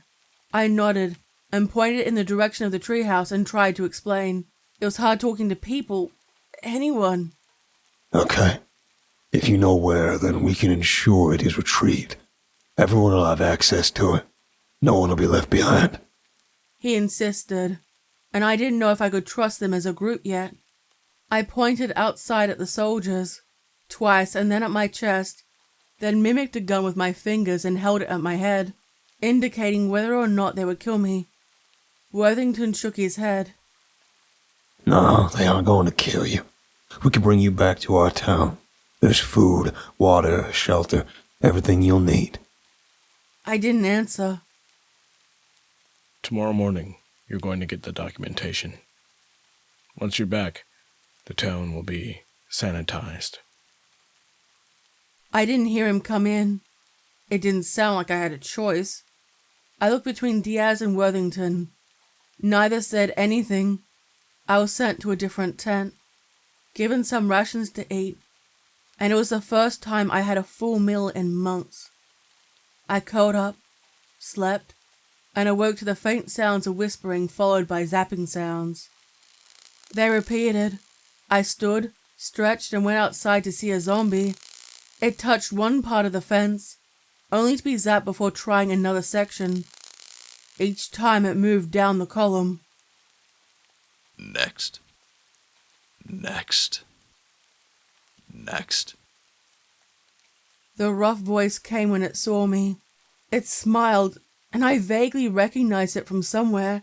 There was dried human blood around its mouth, pieces of flesh in its teeth, and grey-yellowed eyes. It was painfully aware of who I was. A filthy finger tapped the electrical wire. Next. Next. There was a loud smacking sound, and Private Lawson struck him with the butt of his rifle. Twice, but the third time was the charm. The intelligent zombie fell to the ground, his hands then strapped behind his back, and a muzzle placed around his head. Don't want to take any chances. Lawson added, lifted up what had once been a comrade of his, and brought him inside the medical tent. Worthington looked pale, sickly, but hadn't yet turned, and sat across from him. The other soldier, a private, I heard was called Private Markov, sat, and his large eyes gave him a determined, even demonic expression. He was strapped to the bed as he muttered under his breath. I couldn't pick up what he was saying. You'll be okay, Markov. It hasn't been that long. Garcia soothed, with the same large needle in his hand, filled with the same concoction that was injected into Worthington. Through the mesh I could see Markov's eyes move from each of us to another. He never blinked nor offered any sign of worry. A strange, twisted laughter rang out through the tent and sent a chill down my spine. I haven't seen it done on someone who hadn't been turned before. Worthington commented before vomiting, and I could have sworn I heard his ribs crack, and he breathlessly looked at him. his body still struggling with two combating forces. Garcia injected Markov. I wasn't close enough to watch it pierce the skin, and waited. He roughly shook against his bonds, screaming, and his body jerked violently. Garcia and one of the other soldiers held him down. Blood and foam leaked from his eyes, nose, mouth, and ears. I stepped back toward the exit. Two of his front teeth snapped, and I watched every part of him straining. He coughed, choked, and vomited up pieces of fresh flesh. I saw fingers come out, along with dried blood, hair, organs, and skin. I lowered myself down to sit on the ground. I didn't sleep well that night. No. Please. Please keep them away from me. Markov screamed and pleaded during the night, sobbing, trying to tear at his face with his hands. The bond sliced into his skin. I'm sorry. I'm sorry. I didn't mean to. Where are you? Why? It went on all night. The sun came up and he was quiet. I didn't realize I'd fallen asleep. Worthington was sleeping soundly, and Garcia was checking Markov's vitals. I blinked in surprise when I saw the heart rate monitor. Steady. The fact it even worked. I walked toward him. Markov looked as though he had aged considerably, and half his hair was white. His skin was weathered, coarse, and he twitched in his sleep. I can't believe it works either.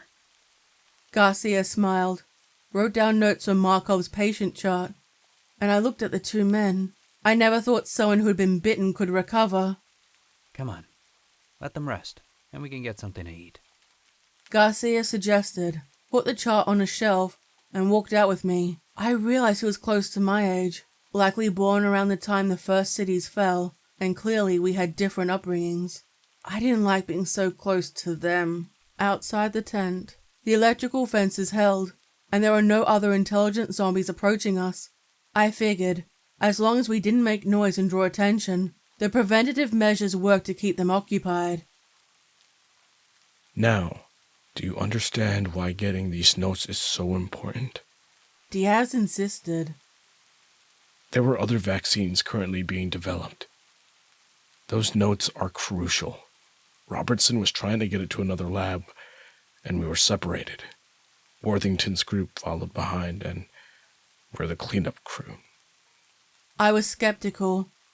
I saw the previous ones working, but if this was real, I knew this vaccine would not only make the creator extremely wealthy, it would give whichever group who held it considerable power. Wars would start over this. Lawson and Worthington will go with you. I didn't have a choice. Worthington looked sick. His face drawn in, but he was healthier and looking better. He stood with a rifle in his hand. I peeked in at Garcia and Markov. The latter was sobbing. I can't believe I killed them. I can't believe I did it. She was trying to help me. And I fucking tore her apart. Garcia's hand rested around his shoulder, comforting him. Why would you even keep someone alive to endure that kind of pain? Worthington saw my face. He'll be okay. Memories of what happened are beginning to come back to him. It's a blessing and I never turned. Let's go. We'll be back before nightfall. I wasted no time in leading them to my treehouse. Home, sweet home. And both men looked at each other in confusion, at the sight of multiple undead skulls lining the trunk of the tree. The zombies' mouths opened and closed, hungry, curious, and I approached the rope. I paused. They didn't behave like they usually did. I kept staring at the heads, pointed upward and shrugged, trying to explain that I didn't know what was up there.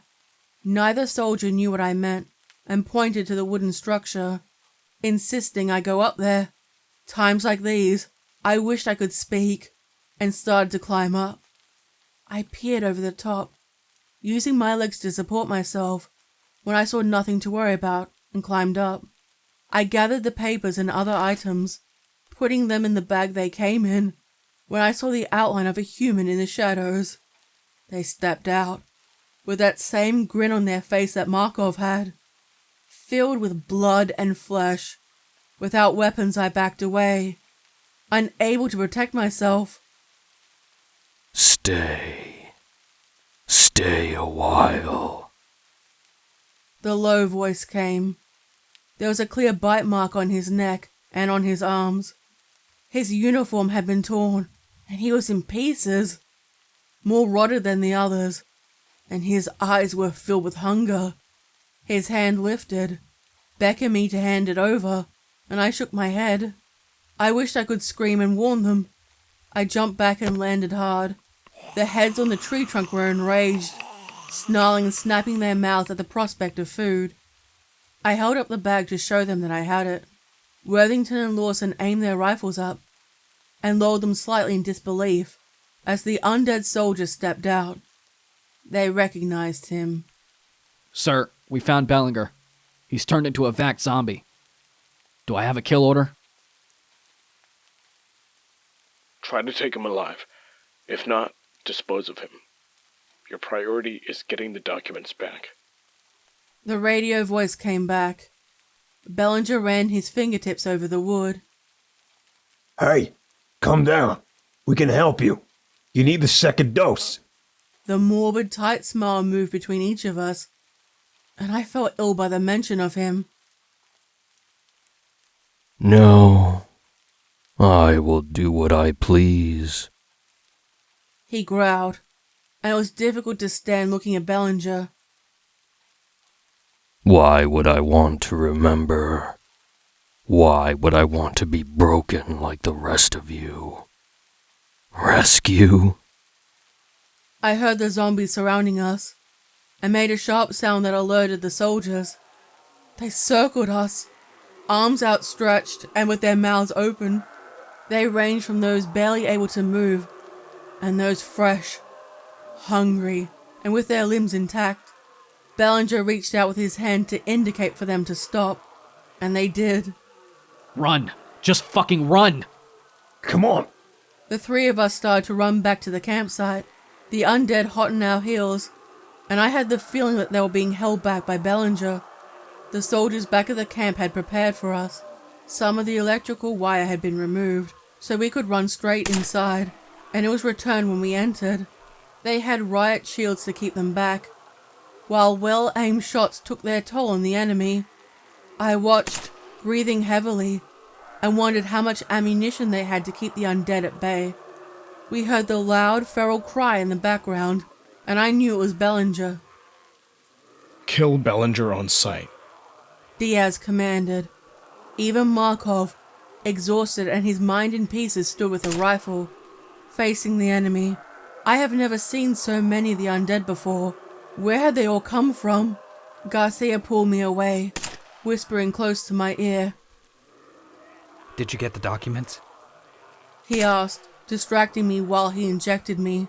I instinctively tried to pull away, but he held firm. Stay hidden with them. Don't let them get taken. It's the RG-1. You will need it. He placed a handgun in my hand. Take this, Garcia said, before he went back into the line. It burned. I could feel it move through my body like liquid fire. My body burned and I had to avoid scratching my limbs.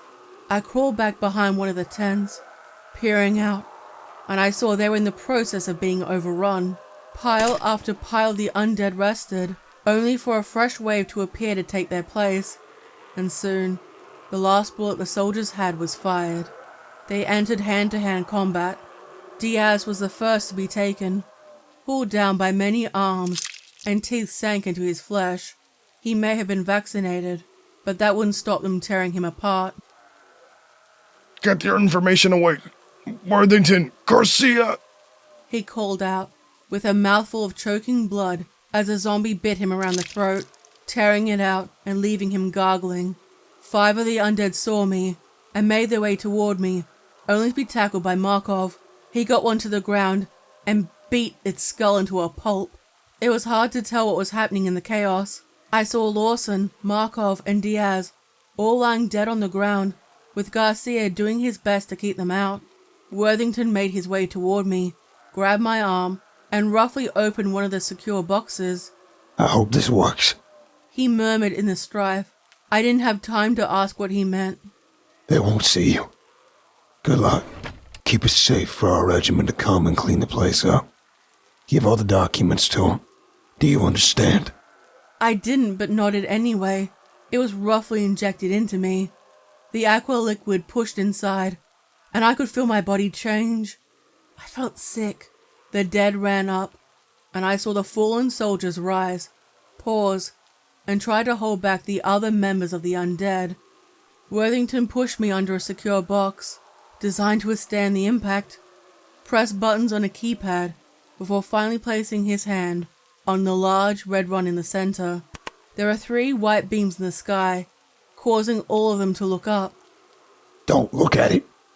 He called out, and I looked down, closed my eyes. I heard their screams and knew it worked. Goodbye. He bid me farewell. Hidden and protected, just out of range, I saw him and the rest of the soldiers burn up in a mess of ash, fire, and smoke. I could have sworn I heard and saw Bellinger arch his back and scream at the heavens before he disintegrated into ash. The only corpse I somewhat recognized was Worthington's, with the rest all jumbled together. The new air made my skin itch, and in order to go outside, I needed to wear protective gear to limit the impact from the fallout, and I would wander down to the town. I didn't need to eat anymore. The air was poisonous, and no animal came inside, and any of the living would avoid coming in. I'd wander the edge of the polluted town, on the lookout to give the soldiers the cure. However, whenever I came close they would run, frightened of me. It strangely attracted many hordes of the undead, who came to seek shelter, to rest, and I'm not sure why. I guess you could say I live among the undead.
Good morning, everyone. We are here at the final wave. We are bringing you the best in post-apocalypse tunes and conversation. I am your host, Tom Fire. Other stations may have backed out or perished into terrible oblivion, but we are here, always providing you with company that won't try to eat your face. The animated radio host voice rang out, the only one still standing, other than a few emergency broadcasts that would repeat until their source of power died. At 5 a.m. Eastern Standard Time, every single day, his voice would consistently ring out through the wastelands. 4 hours, filling the empty streets and homes, long abandoned by the people of the world. Anywhere that still had power would be able to listen in. Skeletons of former living beings decorated most of the homes. Humans, pets, livestock, and nearly all the world gradually died. Some areas had been reclaimed by nature, animals able to reforge their paths, and soon the urban landscape became blended in with nature. Eventually, nothing of the human world would remain. The remnants of raider camps lingered empty. Once busy places riddled with danger were no more. All of the carnage was far away from the radio presenter's home, safe in the mountains. They're on top of an old watchtower, looking over a wild forest with some rare pockets of life, both plant and animal, distant from nearly everyone. It kept them safe and secure. I have something that I want to talk about today. I know that it isn't likely that there's anyone left. The voice that projected out every day was slowly becoming increasingly drained, yet willing to continue until the very end, sending out messages into the empty wastes, and recording the loss of humanity's history. I've been thinking about how the world ended. Before all the other stations went dark, unlike the final wave. He added, gulped loudly, and let out a loud gasping sigh, and continued with sincerity. There are so many theories about what happened, when it started, and who was the one who caused it all. But what we do know is, the power grid went out worldwide for 3 days. Now, not a lot of people include this in their theories, and... Tom paused, stunned, as though he saw something out of the corner of his eye. Uh-oh. The first wave of illnesses ran through the population. They couldn't tell what it was. It was completely alien. Tom nearly addressed someone familiar, dear to his heart. Someone the listeners heard many times previously, before one day, her voice no longer echoed across the waves with his. It doesn't just affect people. Animals, even some types of fungi, struggled to deal with it. It caught humanity completely off guard, even compared to all other crises society had been going through the decade leading up to it. Rapid technological advance, struggling economy, fewer resources. He struggled to keep events in chronological order, trying to remember and process it all.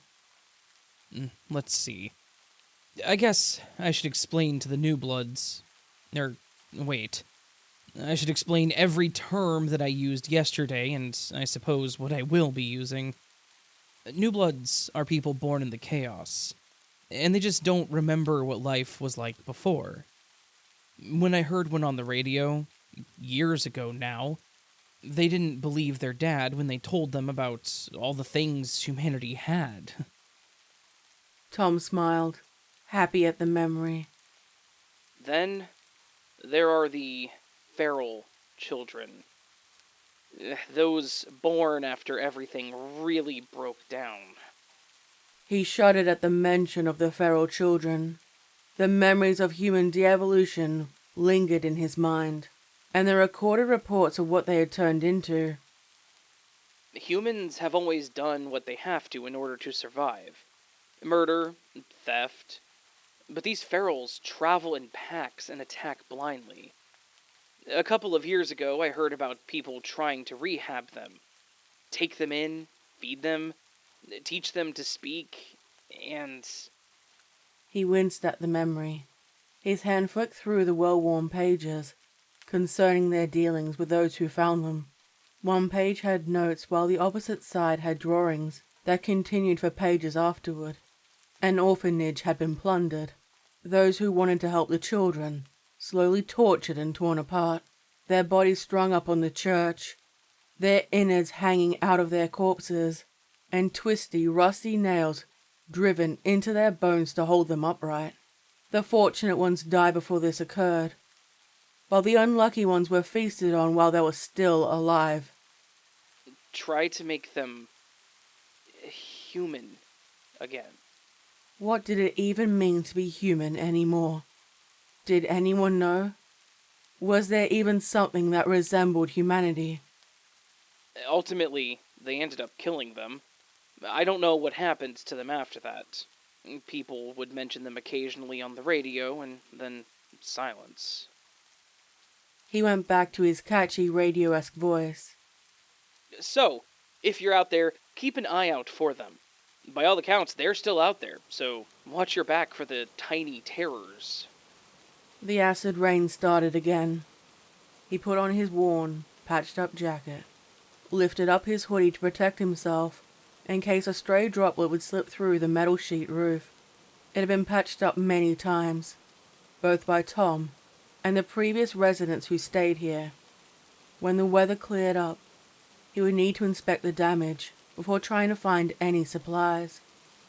No, I got ahead of myself. That was all much later. Okay, back to what I was talking about. He paused, trying to put his thoughts back in order. Oh, yeah. The illnesses started the chaos because it impacted crops and livestock.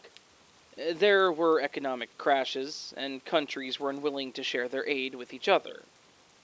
He stopped to look over at an empty chair that rested close to his, as though waiting for something to happen.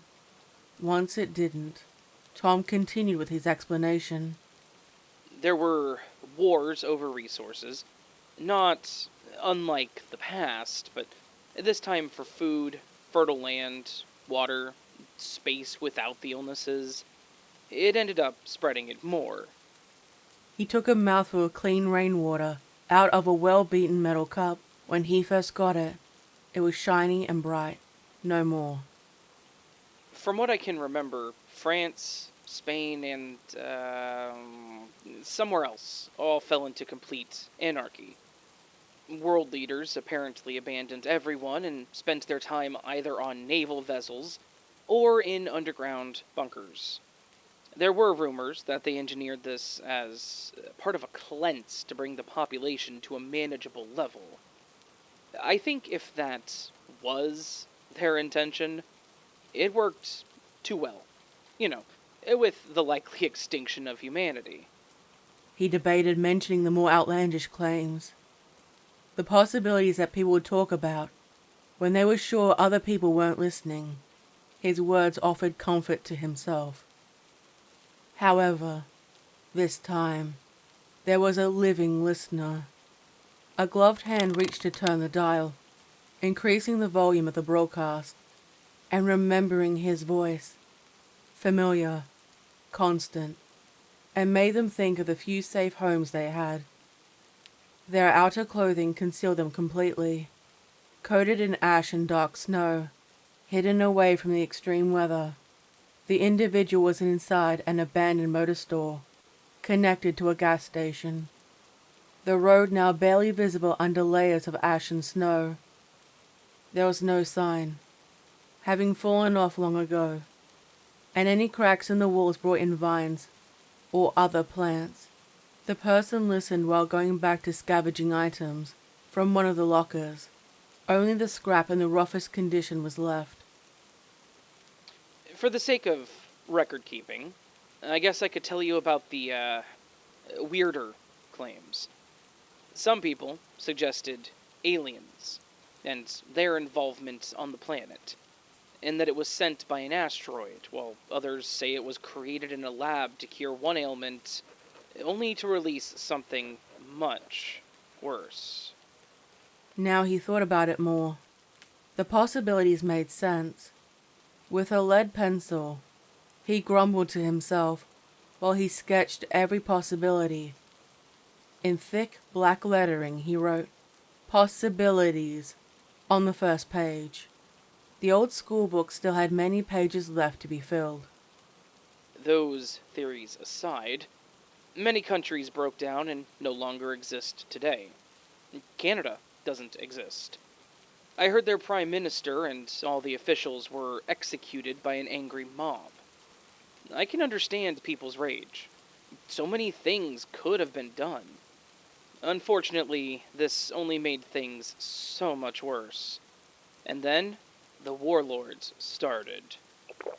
The radio host took a loud gulp of his drink, reflected some more, and let out a long sigh. Tom couldn't remember exactly which countries managed to last the longest, nor the names of the smaller countries that rose and nearly instantly fell. I made a record of everything I could remember. Any rumor or possibility of what happened before and after. I wrote it all down, even did some carvings on pieces of stone and wood in hopes that something would survive. He scoffed at this, flipping through one of the many handwritten books with writing and drawings of variable quality. One showed two people aiming guns at each other.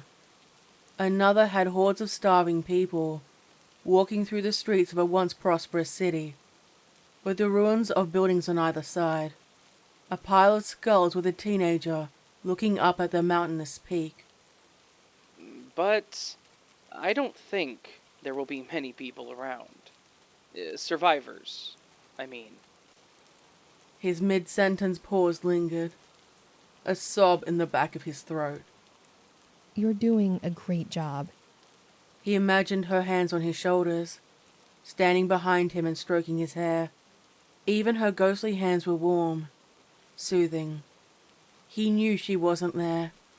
She died years ago to the flu, when they rescued a drifter who too perished, leaving him here by himself.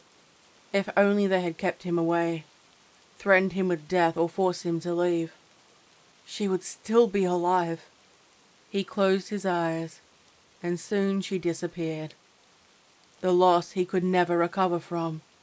Her words gave him confidence to continue. I hope there are other people. If you're still here, please stay safe, and you may be the future of the human race. I would love to see you, and speak to you, but... He paused to consider his words. I don't know if you will even understand me. Not everyone speaks English.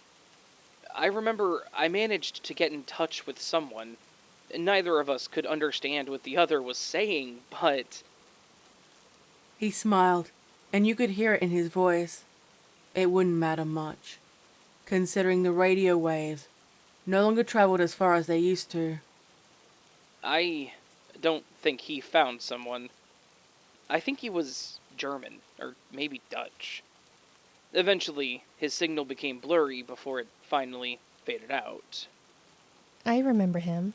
I think the two of you could have been friends. Mallory's voice was soft, gentle.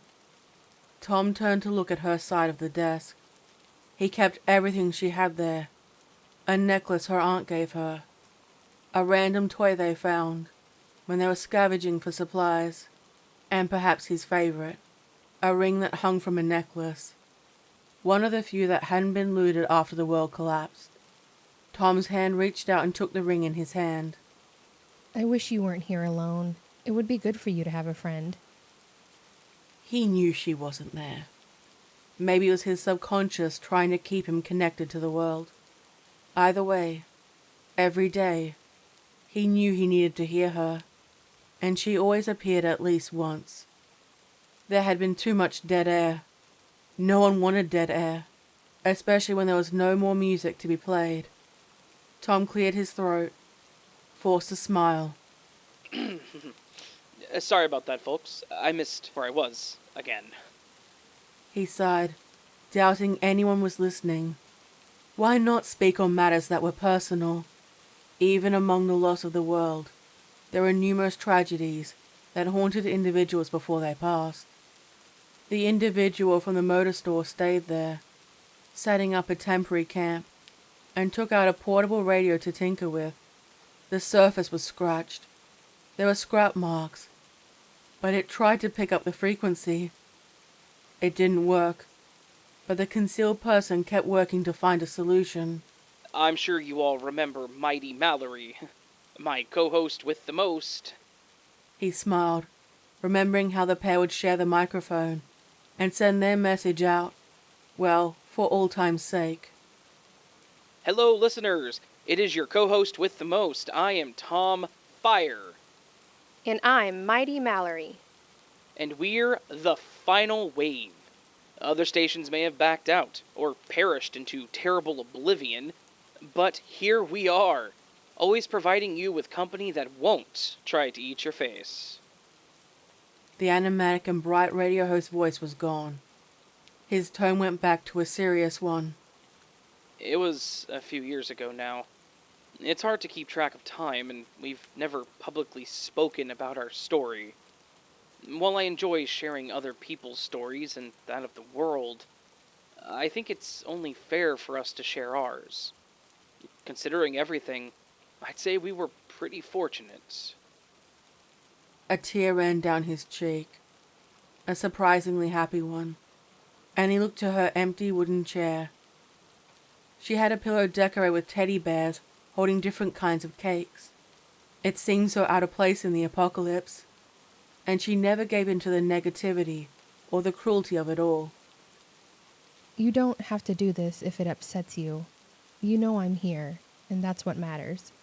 She was seated there now, her elbows on the table, as she looked at him with those hazel eyes. I mentioned the illnesses that went around, and we were both unaffected, completely healthy. Our families and friends weren't so lucky, and we ended up burying them. Some he clearly remembered well, and others had faded off to become a distant memory. Together, we decided to travel down the coast rather than inland. At one point, we talked about getting a boat and traveling the oceans, finding an island that wasn't impacted by the virus, and spending our time enjoying ourselves. It was the first time we saw two different raider groups attack each other. They were trying to get a hold over the docks. He remembered, if it was a movie of some kind, they'd each be given different colors, or uniforms, or backstories about who they were. In reality, both sides looked so similar that even they had trouble telling each other apart. Oh, I remember them. We hid in a drainage ditch and watched them leave. I'm pretty sure I begged you to kill me before they got us. The pair chuckled with dark gallows humor. We kept walking along the shore and found a beached vessel. I remember the stench. I had to keep pointing my gun inside in case it was a trap, and Mallory opened the door. There were piles of bodies of people. I couldn't tell where they were originally from. They looked like skeletons. You wouldn't believe the smell. The only survivor was a small boy, malnourished, and he couldn't speak. He was past the point of survival. Not without a hospital, and well, there was no chance of that happening. His voice drifted off, sad and numb, clearly hating the situation. That poor boy. You were kind to him, though. We looked after him until he died. I hate saying this, but while we didn't kill him... We looked after him. She interjected. We stepped over his body and looted what supplies they had. I remember pulling a handgun off one of the corpses, still with bullets, and I wondered why they hadn't used it on themselves. They had hope.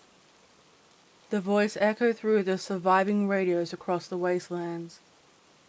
A mixed tale of morality given the changing circumstances.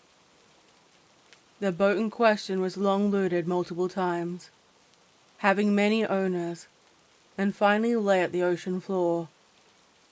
A rusting memory, and now a home for the surviving crustacean life forms. Still, the lone figure kept trying to fix the portable radio, guided by the familiar sounds, trying to get a consistent signal so they would leave and still listen, hopeful of a chance to meet with other people. I kept it. I think it is in my bag somewhere, just in case. He knew exactly where it was. While they were welcoming, a safe place to live was a treasure, and something worth protecting. His foot rested on the bag filled with a variety of weapons. Knives, guns, even an old sword that could be utilized if the need arose.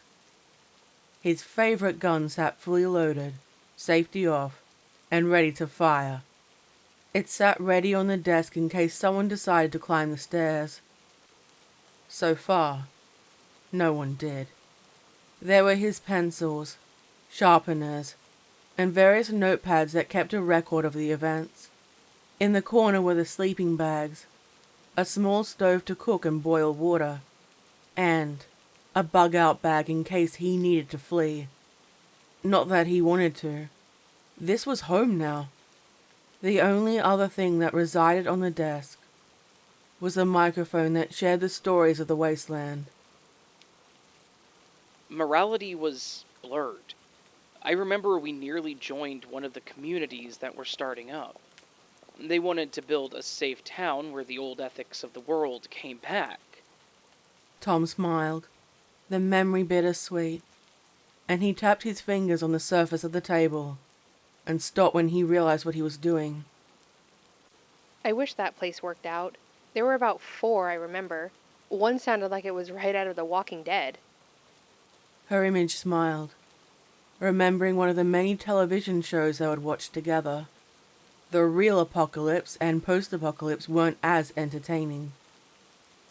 Most were overrun, or so I heard. I remember hearing about one group ending up trying to move back up north to try and find safety. This was long before we found the radio station, so we don't know what happened to them. No, Stevie and Rachel, if you can hear me, I hope you guys made it. It was unlikely that they did. Most didn't survive. Not that he wanted to think about it. Again, there was more dead air, as he was caught up in his thoughts and memories, unable to shake them. They were a really nice couple. Steve and Roger were also great too. I wish there had been a way for us to keep in touch. I wish that some of those places worked out. He sighed, remembering some of the communities that did thrive. For a time. There were raider groups ruled by warlords that never lasted long.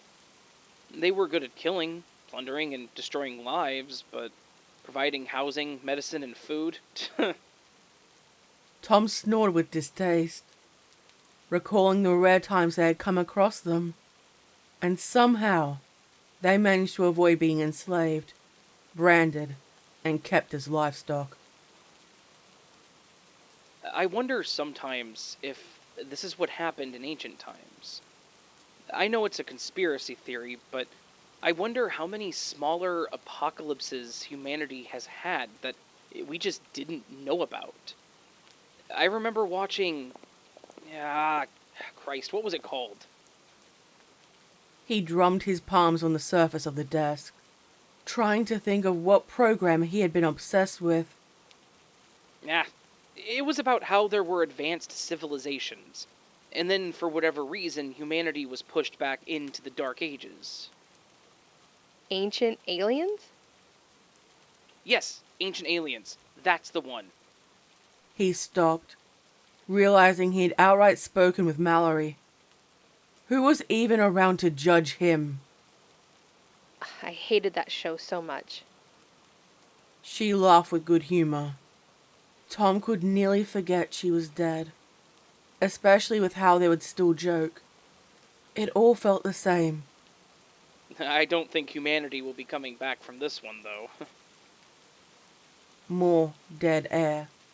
The rain continued longer than expected, pouring down, and he looked out the window into the dark, the sight of trees swaying, and the clouds continuing their onslaught on the plant matter underneath. Hopefully, any of the surviving animals had found a place to shelter in it all. One group, well, there were multiple ones, I have proof of this one, were the groups based around religion.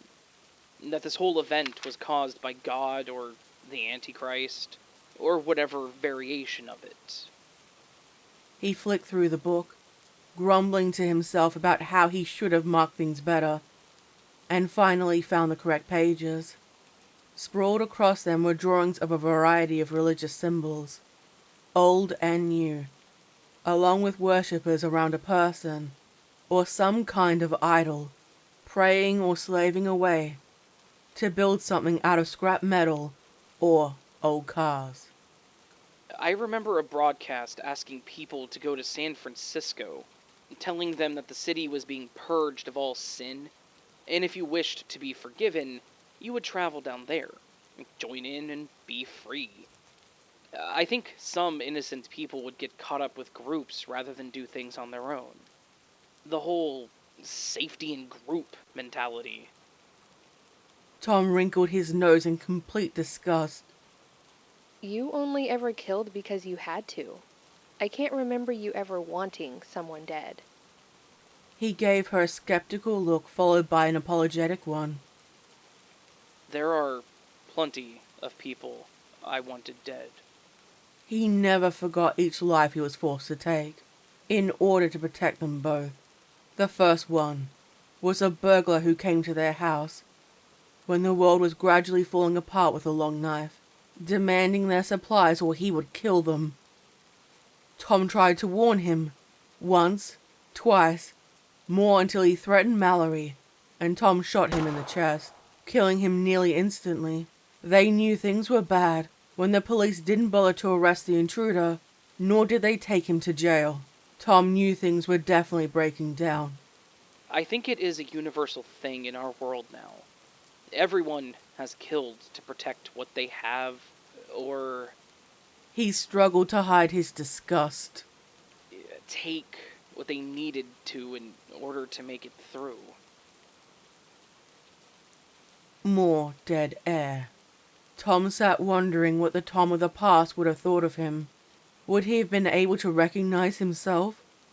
There were so many groups that claimed to be the Messiah, the Promised Land. It wasn't solely an American phenomena either. I remember reports from the UK, and even far away in Australia too. He paused, thinking to himself. I can't remember how all of these groups fell apart. Infighting, inbreeding, the people turning on their prophets. He kept listing the various possibilities off on his fingertips. The truth was, no one except those involved would know for sure. Food shortages, disease, another group coming in and wiping them out. Not everyone will believe their lies, even if someone's community would. Some of those groups needed to be destroyed. I wish the innocent people wouldn't get caught up in it all. Other than children, and I mean incredibly young children, no one is innocent or guiltless in this world. The rain was slowing down now, still too dangerous and too wet to do any work on it. He lowered the setting on their gaslight, and pulled down the heavy blanket that served as a curtain to keep out the light. In a dark world, any light attracted those who wished to feast, and he had no desire to turn the tower into a beacon. It was barely creeping up at midday, but the sky was dark like nighttime. Ever since the last man who had brought a disease with him ended up killing Mallory, he hadn't seen a single living soul. Not even the corpses were fresh anymore. Sometimes, late at night, I sit and think about what I had to do to survive. Mal and I, during the first Great Famine, had made a pact with each other. If one of us died first, the other would cut up, store the meat, and eat it so the other would have a chance of surviving. Please don't remind me. I hated that pact. I know you did. And we made it out. She leaned forward, only Tom able to hear her. And we didn't need to eat each other. I remember there were times when we would find our way to trade in communities. We'd buy or trade whatever they needed for some minced meat, and it has always been in the back of my mind that I ate human meat that day. He felt an uneasy, sickly feeling in his stomach at the possibility, and knew there were other circumstances he hadn't told Mallory about. All that mattered was keeping them both fed and healthy, even if he failed on the latter. What? No! It tasted like pork, didn't it? Yes? And how many pigs did you see or smell? The question left an uncomfortable silence in the air. He wished he could have discussed all this with Mallory, on the air while she was still alive. She often acted as his conscience while he was alive and in death. Mallory personified it.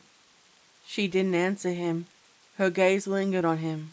And slowly, she disappeared to wherever she went again. He gave her direction a longing look, yet knew she would return, as she always did. I didn't see or smell any.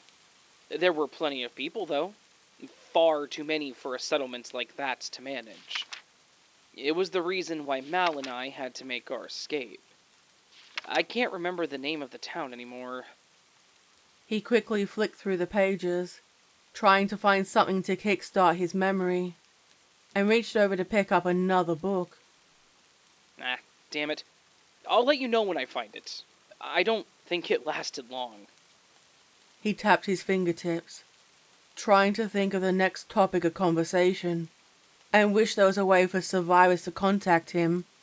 Imagine interviewing someone while they were trying to survive. What skills they learned, what advice they had, and just the feeling of not being alone. I've debated doing this for a while. He began. Once this information was out, there was no way to get it back. I've been tempted to share my coordinates with my amazing listeners. And if you are interested, you can come out this way and live with me in a little community.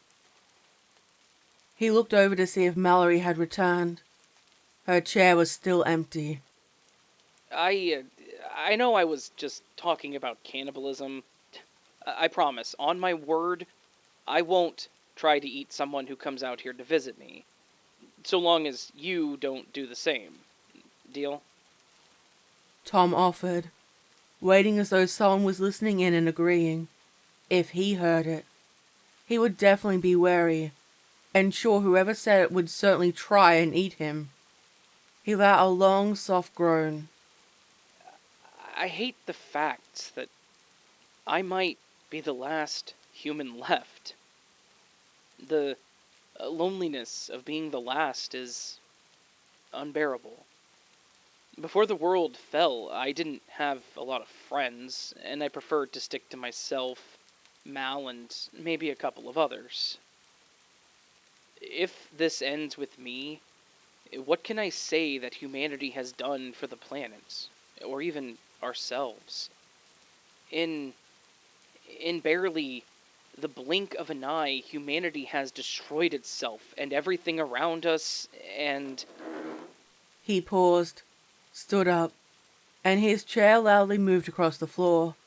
Tom opened up a drawer, the remnants of the items they found when they came to the tower, and it became their home. He pulled out an aged bottle of whiskey. He rubbed the label, and could barely manage to make out the lettering.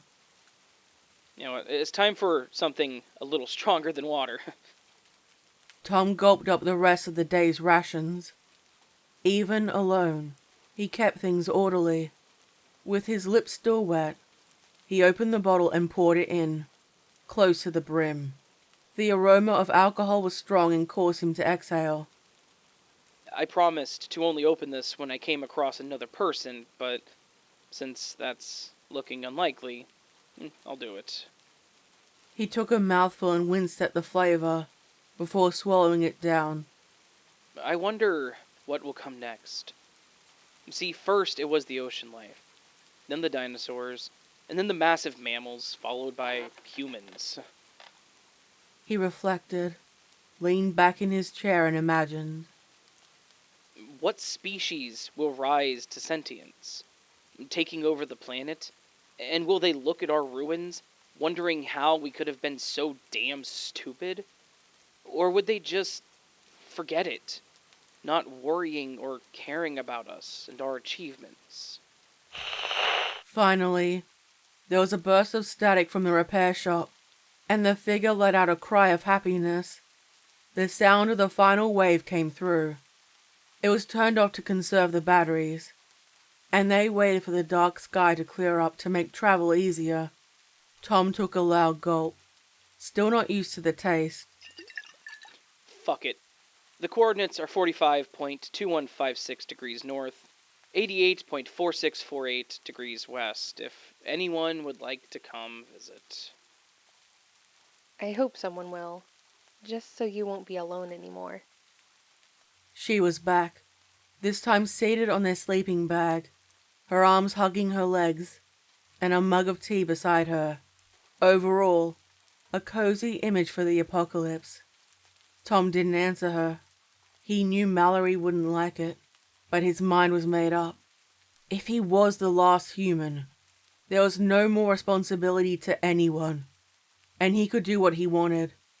He reached under the desk for a cocktail of tablets they found on their travels. Using the metal mug, he started to slowly crush them up. The apocalypse has been an adventure, that's for sure. He murmured, still working, until it was all a fine powder he brushed into his mug. I hope someone will find us, and our place. There is still some food here. Not a lot, but some. We have seeds, water set up, everything someone would need to begin again. I'd rather have someone use it rather than leave it. His eyelids felt heavy, his throat tight, and he lay down beside Mallory's ghost. She cupped his cheek, and they gazed at each other. The microphone cord dragged along the floor. He took it in his hand. This is the final wave, signing off for the last time. Our broadcasts will keep going. He choked, feeling his heartbeat slow down, and then barely beat at all. This message repeats. The door was kicked open. A figure entered with a gun drawn. The figure aimed at all potential hiding spots in the room, one after another. Only when it was clear did the person have a proper look around to see the items. They had been spoken of so many times before. They looked to see a skeleton laying with their arm around empty space, with a ring inside a necklace in his rotted hand. Everything was exactly as described, and as promised. It had been so long that the vermin who feasted had long perished themselves. The hood was brushed back to reveal a young woman's heavily scarred face. She smiled softly at them. "Thank you for getting me through the apocalypse. Tom Fire, Mighty Mallory, and the final wave," she whispered, took the necklace and microphone to place back on the desk. Using the sleeping bag, she took Tom's corpse outside and gave it a burial as best she could before returning to her new home, unable to tell quite how long it had been. "I was a child when I first heard your voices." She kept everything in place, only adding her portable radio to the desk and tapping the microphone with a dirty fingernail. She cleared her throat a couple of times, building the courage to do what she dreamt of ever since she could remember. "Hello? Hello. This is Wandering Kid letting you know that humanity still lives." She picked up the bottle of whiskey, took a mouthful, made a disgusted face, and put it straight back down again. "In tribute to Tom Fire and Mighty Mallory, the final wave is officially back on the air with news of the wasteland. I'm pleased to tell you that all is not lost. There is a town called New Texas that has been settled for 5 years, and," she beamed, grinning happily, "the disease has not gone down there as far. There are rumors that some people have developed a natural immunity, and there have also been reports of international survivors." See? I told you. Wandering Kid kept talking, updating the world of the events that happened, oblivious to them standing behind her, their ghostly forms semi-transparent. Told me what?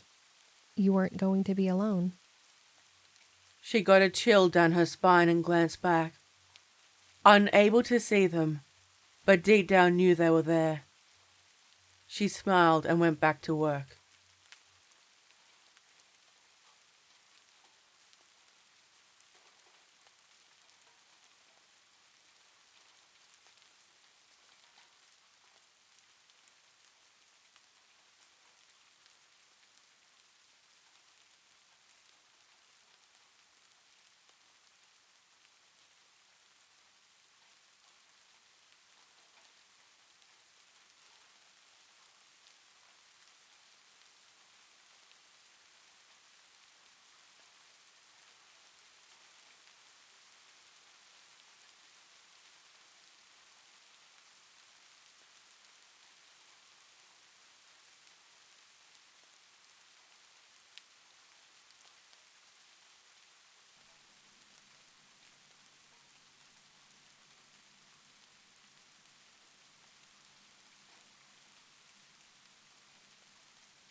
I live out in the middle of nowhere.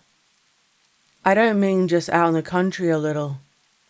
I mean out deep in the middle of the outback, where the ground is red and not a lot grows. There are two main seasons. The wet season, where there is a lot of rain, and the dry season, where everything is as dry as a bone. My town has a population of under 1,000 people. I think 800 or thereabouts, and some of the family trees resemble a wreath. Out here, you can actually see the night sky, without all the pollution from the cities. I love seeing the stars clear in the sky. Once or twice, I've even managed to see a shooting star. The main point I want to make is that it is isolated and hard to get to. The nearest towns are well over 4 hours away. It was a Sunday night and a long weekend, where I get to spend more time with my boyfriend, John, since he didn't have to go into work on Monday. I was sitting in front of the TV watching the footy with him when I heard what sounded like roaring from the sky. We looked at each other, then ran toward the window and saw a large rock followed by a flame falling behind. It was way too close to the town. Panicked, we turned to look at each other and ran outside to the ute with Blue, our red cattle dog, following closely behind. We were being nosy and wanted to find out what it was. We got in the ute and started following it, when it crashed further up in front of us. Already flames burst out around it. We parked a little way to keep the vehicle safe and used the fire extinguisher to put out the fire to prevent any bushfires from starting. The fires fizzled out with smoke rising, and we coughed from the fumes, covering our mouths and noses. My boyfriend, John, told me to step away from it and not breathe in any of the fumes. We took some photos of the scene with our old school camera, the kind you needed to have them developed in order to get the pictures. The front part was partially buried in the red earth. It was a narrow circular structure, with a large crack through the middle, and it slowly creaked open. Brown and maroon, liquid leaked out the bottom, spilling out everywhere. A sharp smell of death greeted us, and a 4-fingered hand reached out from the bottom. John put his arm across me to keep me from getting too close, as it slithered out and let out a slow, long whimper. Its legs were missing, the entrails spilled out, and black greasy pieces of flesh clung tightly while the legs finally followed. Both of us nearly vomited at the sight.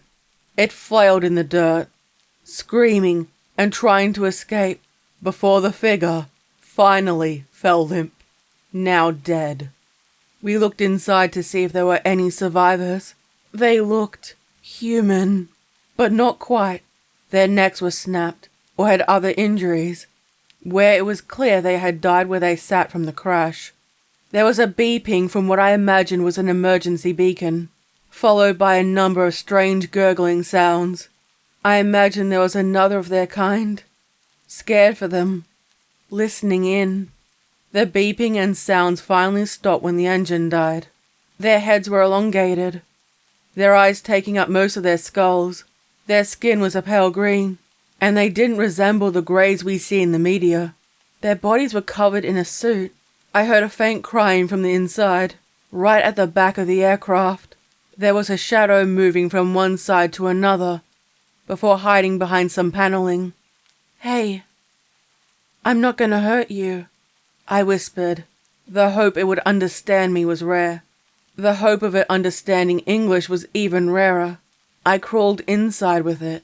The smoke and the metal was hot. I could feel the intense heat from the crash. It stung my hands and knees as I crawled through. There were bright orange pieces of metal between myself and the smaller entity. It peeked out at me. The eyes glowed. I didn't care whether or not it could hurt me. I had to do something. I reached out with my hand, beckoning it to approach with my fingers, and it crept out. Taking my hand, and I pulled it out. There were strange repeating sounds getting louder, and I heard John from the outside call my name. I crawled out, pulled it close, and cradled it against my chest, stepping over the other deceased aliens, and ran to my boyfriend. We hurried over to the ute and drove away. I was so caught up in it, I couldn't feel how much pain my hands and knees were in. The spacecraft exploded loudly. The alien let out a scream, and we drove back to put out the fire.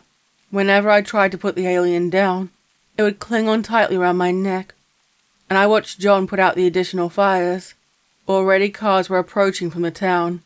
People were interested in finding out what was going on, and wanted to know for themselves. This was an event in such a quiet town. People got out of their cars and started chattering about what they saw. Already some of them had cameras and were taking pictures. Since they were the older style of cameras, it would take time before they were developed. However, some people brought Polaroids, where they would get it instantly. Some of the bogans were busy picking up pieces of the aircraft and putting it into their cars, probably to keep it or even sell it later. The police would likely be called, if they hadn't been already, but it would take them time to get out here. I was scared of what would happen to the alien in my arms. John gave me a confused look. Then his gaze moved to the small alien, and his face went white as a sheet. "Fuck," he murmured, unsure what to do. Red, our dog, came up wagging his tail, and so I played barking until he saw it in my arms. The bark instantly changed to a defensive one, then became incredibly aggressive, his fangs snapping repeatedly. And the only time he had ever behaved like this was when he saw a snake. "We have to take it home," I said. Together we went back to the ute, and John put Red in the back. He kept barking and wouldn't settle down. Normally, Red was quiet and friendly with anyone or anything. "I don't like this," John said. The windows uncharacteristically up, and I placed the alien on the floor, holding it with my legs. I didn't blame John for not liking it. Our sole car was the only one driving in the opposite direction. We had to smile and wave at nearly every car we drove past, until we reached our typical 3-bedroom fibro home. I kept the alien in my arms, while John put Red on a leash to prevent him from trying to nip at the alien. I really didn't think this through. I brought it inside and placed it on the couch. It looked so human. It didn't look like the stereotypical grey aliens you'd see on TV, and I wondered whether this was by design. It stared up at me, and I could have sworn it smiled, then heard the sound of people outside. It moved around frantically, and I had to sit beside it to try to hush it. It was so frightened. I cradled it in my arms. What did it eat? How would I treat it if it was injured? How would I keep it safe? Would other aliens someday come back for it? I heard the screen door open, and John came in through the back door. He sat across from me, stared at us both, and the reality of the situation began to sink in. The police or other government agencies would want it.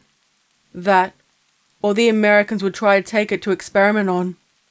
It didn't deserve that. I looked over at him, sorry that John was now equally wrapped up in this. "We can't let them hurt it. It's just a baby." To be fair, I couldn't be sure, and I looked down at it. It reached down to touch my forearm. "How are we going to look after it?" he asked. I didn't know the answer.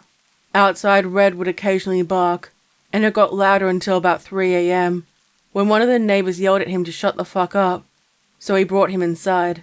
He never attacked the alien, and he stopped barking, but he never let it out of his sight, always staying in the room he was located in.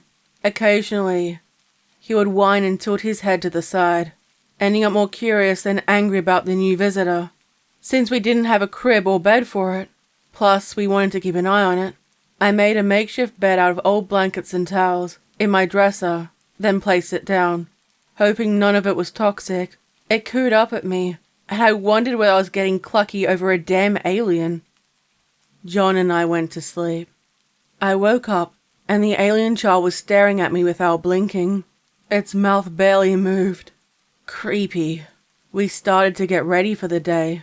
I cooked us some sausages and eggs for brekkie, idle chatting about what we were going to do that day, when we heard cars out the front. We looked through the blinds and curtain to see police cars going down the street. My small town didn't have a police station of its own. They only came for the rare, severe crimes. For the most part, the locals would sort things out themselves. We watched 2 officers walk toward the door. "John, take it out to the back shed, will you?" I asked. I could tell he didn't want to do it. And other than a few minor petty crimes in our youth, neither of us had been on the wrong side of the law before. I took a deep breath to try to calm my anxiety. I put a nightgown over my nightie and took a mouthful of my morning coffee. I tried to think of excuses I could say, pretending I wasn't waiting near the front door. Despite that, I startled when I heard the stern knock and opened it. The pair introduced themselves. As expected, they mentioned the crash and told me they knew we were there. We were seen at the landing site. It was strange to see multiple police cars when it was so rare to see them at all in the town. I nodded in agreement. Clearly they'd been to other houses already and heard the small town gossip. When they asked to come in, I wondered whether we had anything else that was incriminating, that could get us into trouble. I opened the door and let them in, offered them something to drink. They informed me that there had been people taking from the crash site, and they needed to analyze the contents to make sure it wasn't harmful to people or to animals. I told them we didn't take any of the scrap metal. We were first on the scene when it landed, and that my boyfriend and I put the fires out, both before and after it exploded. They suggested that the pair of us visit the school, where a medical tent had been put up to ensure the community had no health issues, just in case. One of them was staring closely at my red, burned knees, and instinctively, I pulled my nightie down to conceal them. Why would I need to go to the school? Neither of us is sick, I asked. They told me it was just to be safe. Everyone in the town was going there at some point today. This instantly made me suspicious. Not that I spoke up about it. I began, not wanting to sound crazy, and I considered my words carefully. Something that looked like a pilot coming out, and there were some others inside, too. The eldest looked me dead in the eyes. So far, they had been friendly. He told me, no, you didn't see anything out there, and that if I did, it was best for me to forget it. I don't like being told what to do, especially without a reason why. I certainly couldn't tell them about the surprise in the shed now, could I? John came in and shook their hands. He barely spoke, mind you. We all started smoking. Keep in mind, this was the 90s, and generally people smoked everywhere, especially at home. I sat and listened while they spoke. John had a weird way of getting people to tell him things without them realizing. They admitted that the authorities were worried, and were as in the dark as we were about what happened. That they weren't sure if it was some kind of aircraft or a weapon. They warned us that the army would be coming out here soon, if things kept getting bad. If things kept getting worse, the town may end up being quarantined to keep the wider community safe. I thought this was a load of shit, considering people rarely come out here anyway. Some tourists would pop in for a pit stop, on their way to the more exciting sites further north. Other than that, the only regulars to town were the shearers from the neighboring towns, and the roos who would jump through every now and then. They confessed they didn't know what it was, or where it had come from. Already the rumor mills were starting that this was a new aircraft by a foreign power, or one that was being tested by the Australian government. There had always been rumors about this sort of thing happening before. Bunch of wackos. Never believed a word of it. After a bit of a chat, the cops left, and John and I looked at each other, worried. We hugged each other, just holding on for a moment, and the pair of us walked out the back, past the rusty old Hills hoist, and to the shed. The alien child was right where he left it, this time joined by John's old childhood teddy bear, and I couldn't help but smile at him. He grumbled under his breath, and we walked toward it. This time it touched us, trying to hold on to us. I don't think it was injured in the crash. What do you think it eats? It doesn't look like a herbivore. I leaned down to look in its mouth. It didn't have any teeth, not the large molars typically found in herbivores, or the large fangs usually seen on carnivores. It couldn't communicate with us other than freaking out. I'm going to try to bring out different kinds of food. Hopefully it knows what it should or shouldn't eat. John, I pondered, hoping the old nosy sticky beak next door wouldn't try to find out what we were doing out here. You go inside and put on the telly. Sit there with your VB long neck like usual and just... I moved my hands, trying to think of the best way to put it. Act normal. Go! I gave him a gentle shove out the shed and stared at our alien child. I didn't want to be a parent, let alone a foster parent of a damn alien. What the fuck am I supposed to do with you little shit? I asked affectionately, and noticed Red was no longer in the backyard, where he was supposed to be. Red? Red! Come on! Where are you, boy? I called out. There was only one time before, where he had escaped, and he just hung around the front yard, or just sat on the front step. I opened the side gate and checked out the front. He wasn't there either. This wasn't like him. Normally I'd barely have to call him before he would show up. Red! I called down the street, looking and using my hand to shield my eyes from the sunlight. And then up the street too. Nothing. I scratched my head and thought, and went to ask my next door neighbors on either side. Neither of them had seen him. I went back inside to see John in his natural habitat, watching reruns of the footy. I didn't see Red with him. Hey, did you see Red when you came out here last? He shook his head but didn't look at me. He wasn't in the backyard. I think he must have gotten out somehow. Maybe he went to hang out with some of the local kids. I didn't think he was a fan of our visitor. Mind you, he settled down a lot. I think he's growing on him, but he was barking a lot at him last night. Normally, John would at least pretend to be listening to what I was saying when the TV was on. An occasional nod or a uh-huh would let me know he was paying attention. This time he didn't move or say anything. If he doesn't come back, we need to put up lost posters. Still, nothing. Oi! I said from the hallway, getting annoyed with him. Nothing. Oi, John, listen to me. I walked over and tapped his shoulder. His head was limp, and I tilted his chin up. He had a black substance dribbling from his lips, nose, and eyes. It clung to him. He was barely breathing. John? John! I ran over to the cord phone. I wanted to hold him, but the cord phone wouldn't reach that far. I picked it up and carried it as far as it would go. I was just out of arm's reach. I dialed 000, the emergency line, and waited. I don't think it lasted long, but it felt like forever. My heart was pounding in my chest, and I could feel the tears down my cheeks.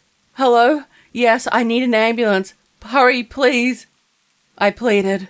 The operator told me all the ambulances were out already.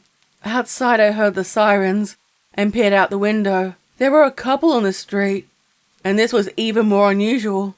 It was always hard getting any support out here. I knew it had to be because of the alien crash.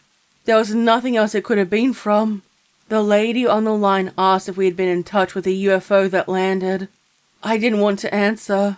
I had to. Anything so John had a chance to live. Yes.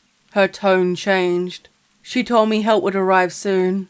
The last ambulance drove away, crammed over capacity, and I wondered, when would John's arrive? He drifted in and out of consciousness, murmuring to himself. In the chaos, I nearly forgot about the alien outside and wondered whether I should just hand it over. The poor thing would probably end up dissected in a lab somewhere. I nearly confessed the alien to her when she kept me on the line for some idle chit-chat. I hated the thought of it. There was a loud knock on the door, and as I was standing up, the door was kicked in. I screamed. Soldiers with rifles entered and pointed them at me, ordering me to step away and put my hands up. Not wanting to be shot, I did what they asked me to. None of them were locals. A man walked in, pointed a device at John's head, and then shook his head. "What's happening? Don't hurt him!" I screamed at them. I don't know exactly how they did it.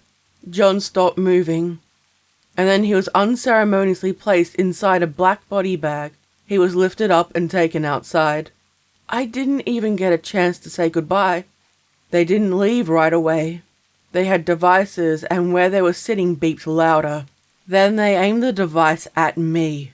The red light flashed violently, and I had a feeling it was to do with the alien. That man had no emotion. I mean, none. He came and lowered himself down to me. He didn't speak. He told me to tell them where it was, and I was too scared. He removed his sunnies or shades, and I got a chance to look into his eyes. They were completely black. I couldn't breathe when I stared into them. I felt myself becoming faint, and realized my hand was lifting in the direction of the backyard. I tried to pull it back, but I lost full control over it. A harsh, raspy voice loomed inside my mind. "Where is the alien?" It searched my mind. I tried to look away, but it maintained eye contact and held me firmly by the shoulders. I remembered arriving on the scene and seeing the dead bodies of the aliens, the harsh smell of the chemicals, and pulling the child from the wreckage, then taking it home. I hated how he could do this to me. I felt so violated. Finally, it broke, and the unknown man put his shades back on. "What the fuck are you?" I asked, half expecting him to hit me or something. But he stood, took out a chunky mobile phone, and called somebody. The 4 soldiers looked wary of him. They kept giving him concerned looks, and never stood comfortably next to him. After the call, there were sirens, and the soldiers themselves looked terrified. When they tried to leave, the man stopped them. He took a small flashlight out. It had a red and yellow flashing light. He held it at their foreheads, and they fell to the ground, dead, their bodies limp on the ground. Their eyes, nose, and ears all leaked blood all over the carpet.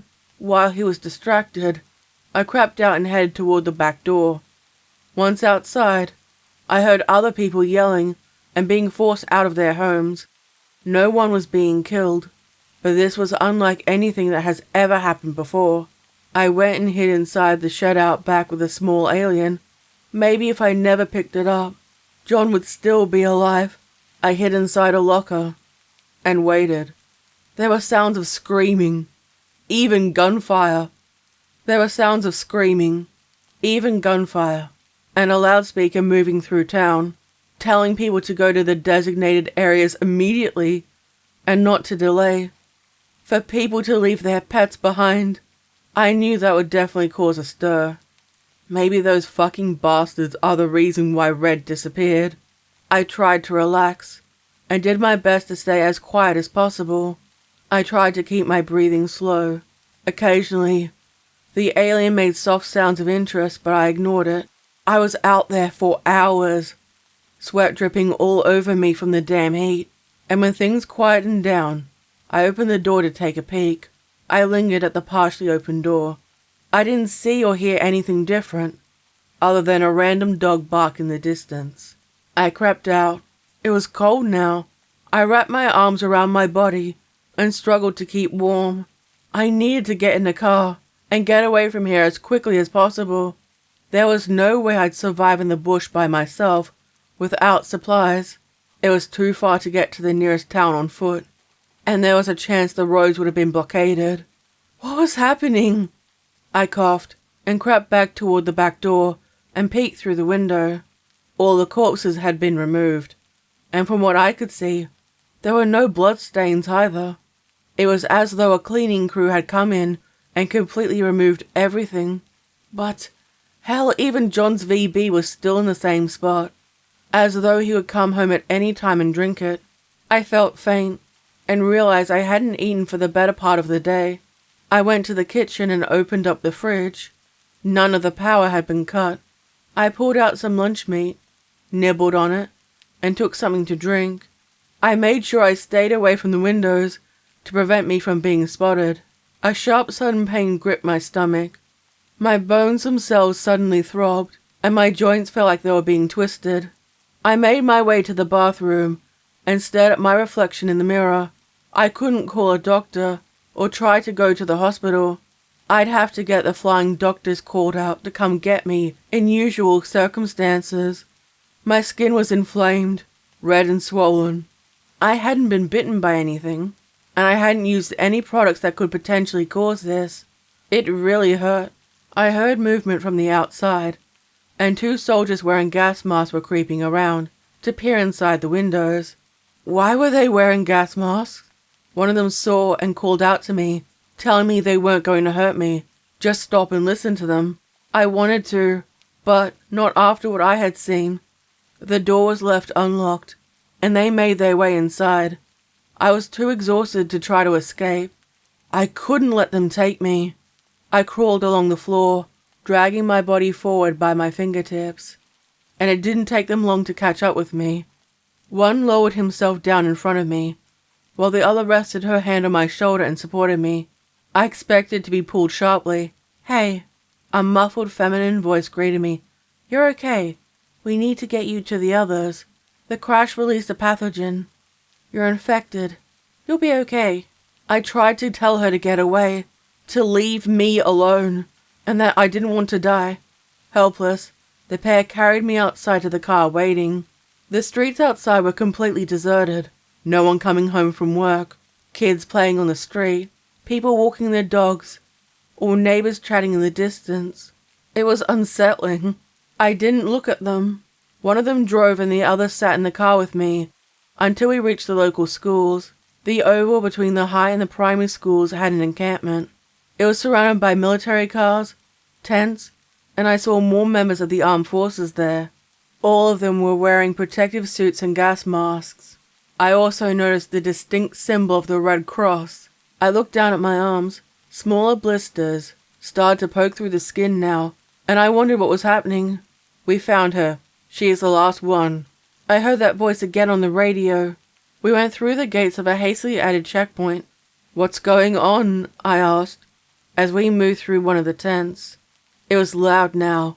I could hear people chatting, coughing, wheezing, and I have never in my life seen so many sick people in one place. All of them had symptoms similar to mine, and some were able to stand and could assist the others while some were laying down in bed, barely clinging to life. Neither of them answered me. From what I guessed, the ones in the middle were the people who were being processed, or assessed, to see how severe their symptoms were. The ones sent to the primary school, or kindergarten, etc., were the ones deemed likely to recover with treatment. The ones sent to the high school were to be quarantined, thought likely to die, and kept away from the rest.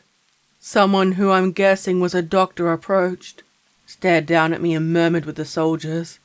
They bickered over my symptoms, and completely shut up when a man in a suit, without a gas mask or any protective gear, walked past. His eyes were still concealed, and there was no emotion on his face. Why were they so afraid of him? "Who is he?"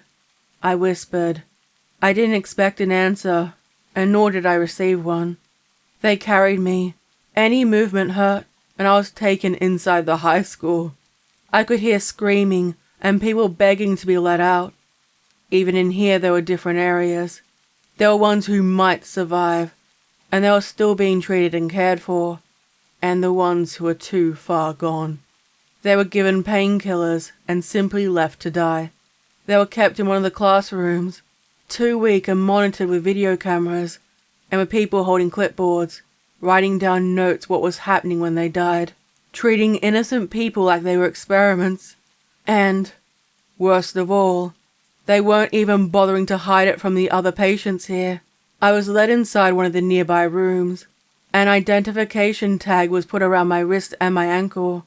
"What happened? Why are we sick?" I asked again, my hand on her arm. The same soldier looked down, her brown eyes soft and out of place behind the gas mask. After a little while, she told me. Perhaps she thought I was going to die anyway, so it wouldn't matter. The aircraft brought with it a pathogen. Humans have never seen an illness like this. We're trying to prevent it from spreading." She paused, looked over her shoulder, until another nurse walked past to administer something to another patient. "We don't know if they did it on purpose or if it was innocent, but there was also poison inside the aircraft. We don't know if it was fuel or a weapon. The worst ones were the ones who went inside the aircraft and took pieces home with them. They brought the poison inside their homes. Entire families got wiped out. These weren't random families for me. These were members of my close-knit community." She gave me an apologetic look. "Who are the men in suits? Why don't they need to wear a mask?" I can't tell you. We were told they have clearance. Do what they say, and don't get in their way." I regretted bringing the baby alien home, even if they were releasing a weapon. Why would they bring a child with them? It didn't make any sense. I don't know how long I was there for. Over time, people either recovered from the pathogen and were transferred to the primary school, and, over time, people either recovered from the pathogen or transferred to the primary school, and, the unfortunate ones, they were put in body bags and taken out. They were first incinerated and buried in the outback somewhere. I vaguely remember the general direction, but the exact location is lost to me.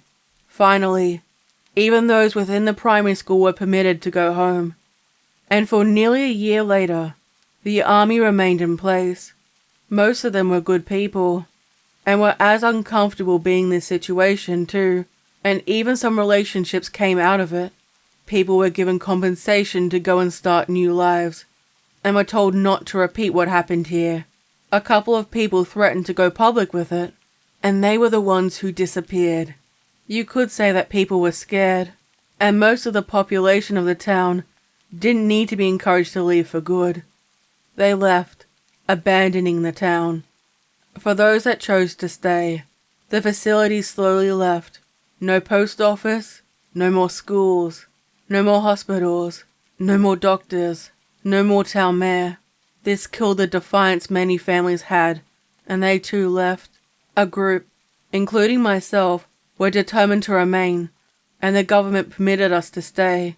Eventually, all modern maps no longer had the town listed on it.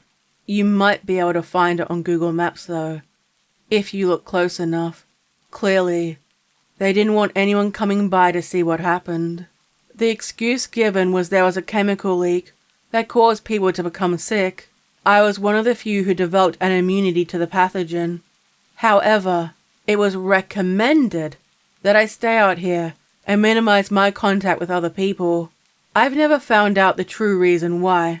All I care about is keeping my life close to what it used to be. My arms are riddled with the scars from the blisters, and they ache sometimes when there are strange lights in the sky.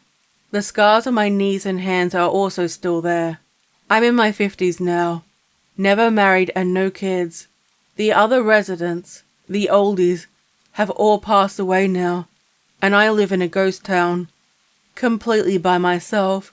It is hard keeping the place looking nice, but I get a lot of space to myself. I manage to drive out to get supplies, or on occasion, I get an airdrop of food, medicine and other things.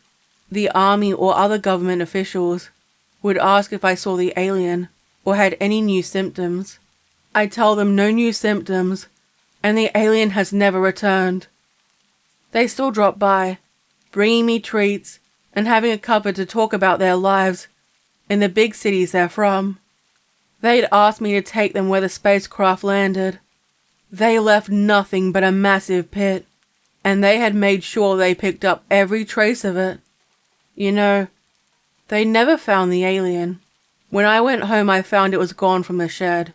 A petrol canister, terps, and other chemicals were all completely gone. I don't know if it was a food source or medicine for it. It was years before I saw it again, and all prior evidence of any photography had also been seized. I see it striding through the outback. It keeps its distance from me, refusing to come into the town. A couple of times, it lifted its hand to say hello, and I waved back. I don't know if the alien was keeping people away, or isolating itself. I forgave the poor little thing. Both of us are now out here, all alone, except for the odd urban explorer who tries to come out all this way. Sometimes they'll bring me treats, and I'll give them the heavily scripted version of the events. Some of them don't believe me, telling me they knew the true story and will try to decipher whether or not I was lying. I tell them people love a good story, but the truth is so much more mundane. I hope the person who tattled didn't end up getting punished for it. I've been typing this up in an old typewriter I found in a neighbor's old house. Kinda scummy on my part, I know, but I didn't want to handwrite all of this. One day, when I pass away, I hope someone will find the information and let people know what happened here, how the alien crash occurred, the alien child who escaped into the outback, but more importantly, the deaths that took place here, how the army came in and covered up the aliens. Oh, and for those who are wondering, Blue came back home a month after most people left. He just wandered up to my front step, barked and sat down, with his tongue hanging out, like he never left. He has been my constant companion ever since. He came back with a grey blind eye, and what looked like to be a healed bullet wound in his shoulder. Other than a scar in his coat, he was perfectly okay, and hasn't aged a day since I got him back. I'm not looking a gift horse in the mouth, so I'm happy about this. The aliens don't frighten me. As for the alien, I hope it is never found.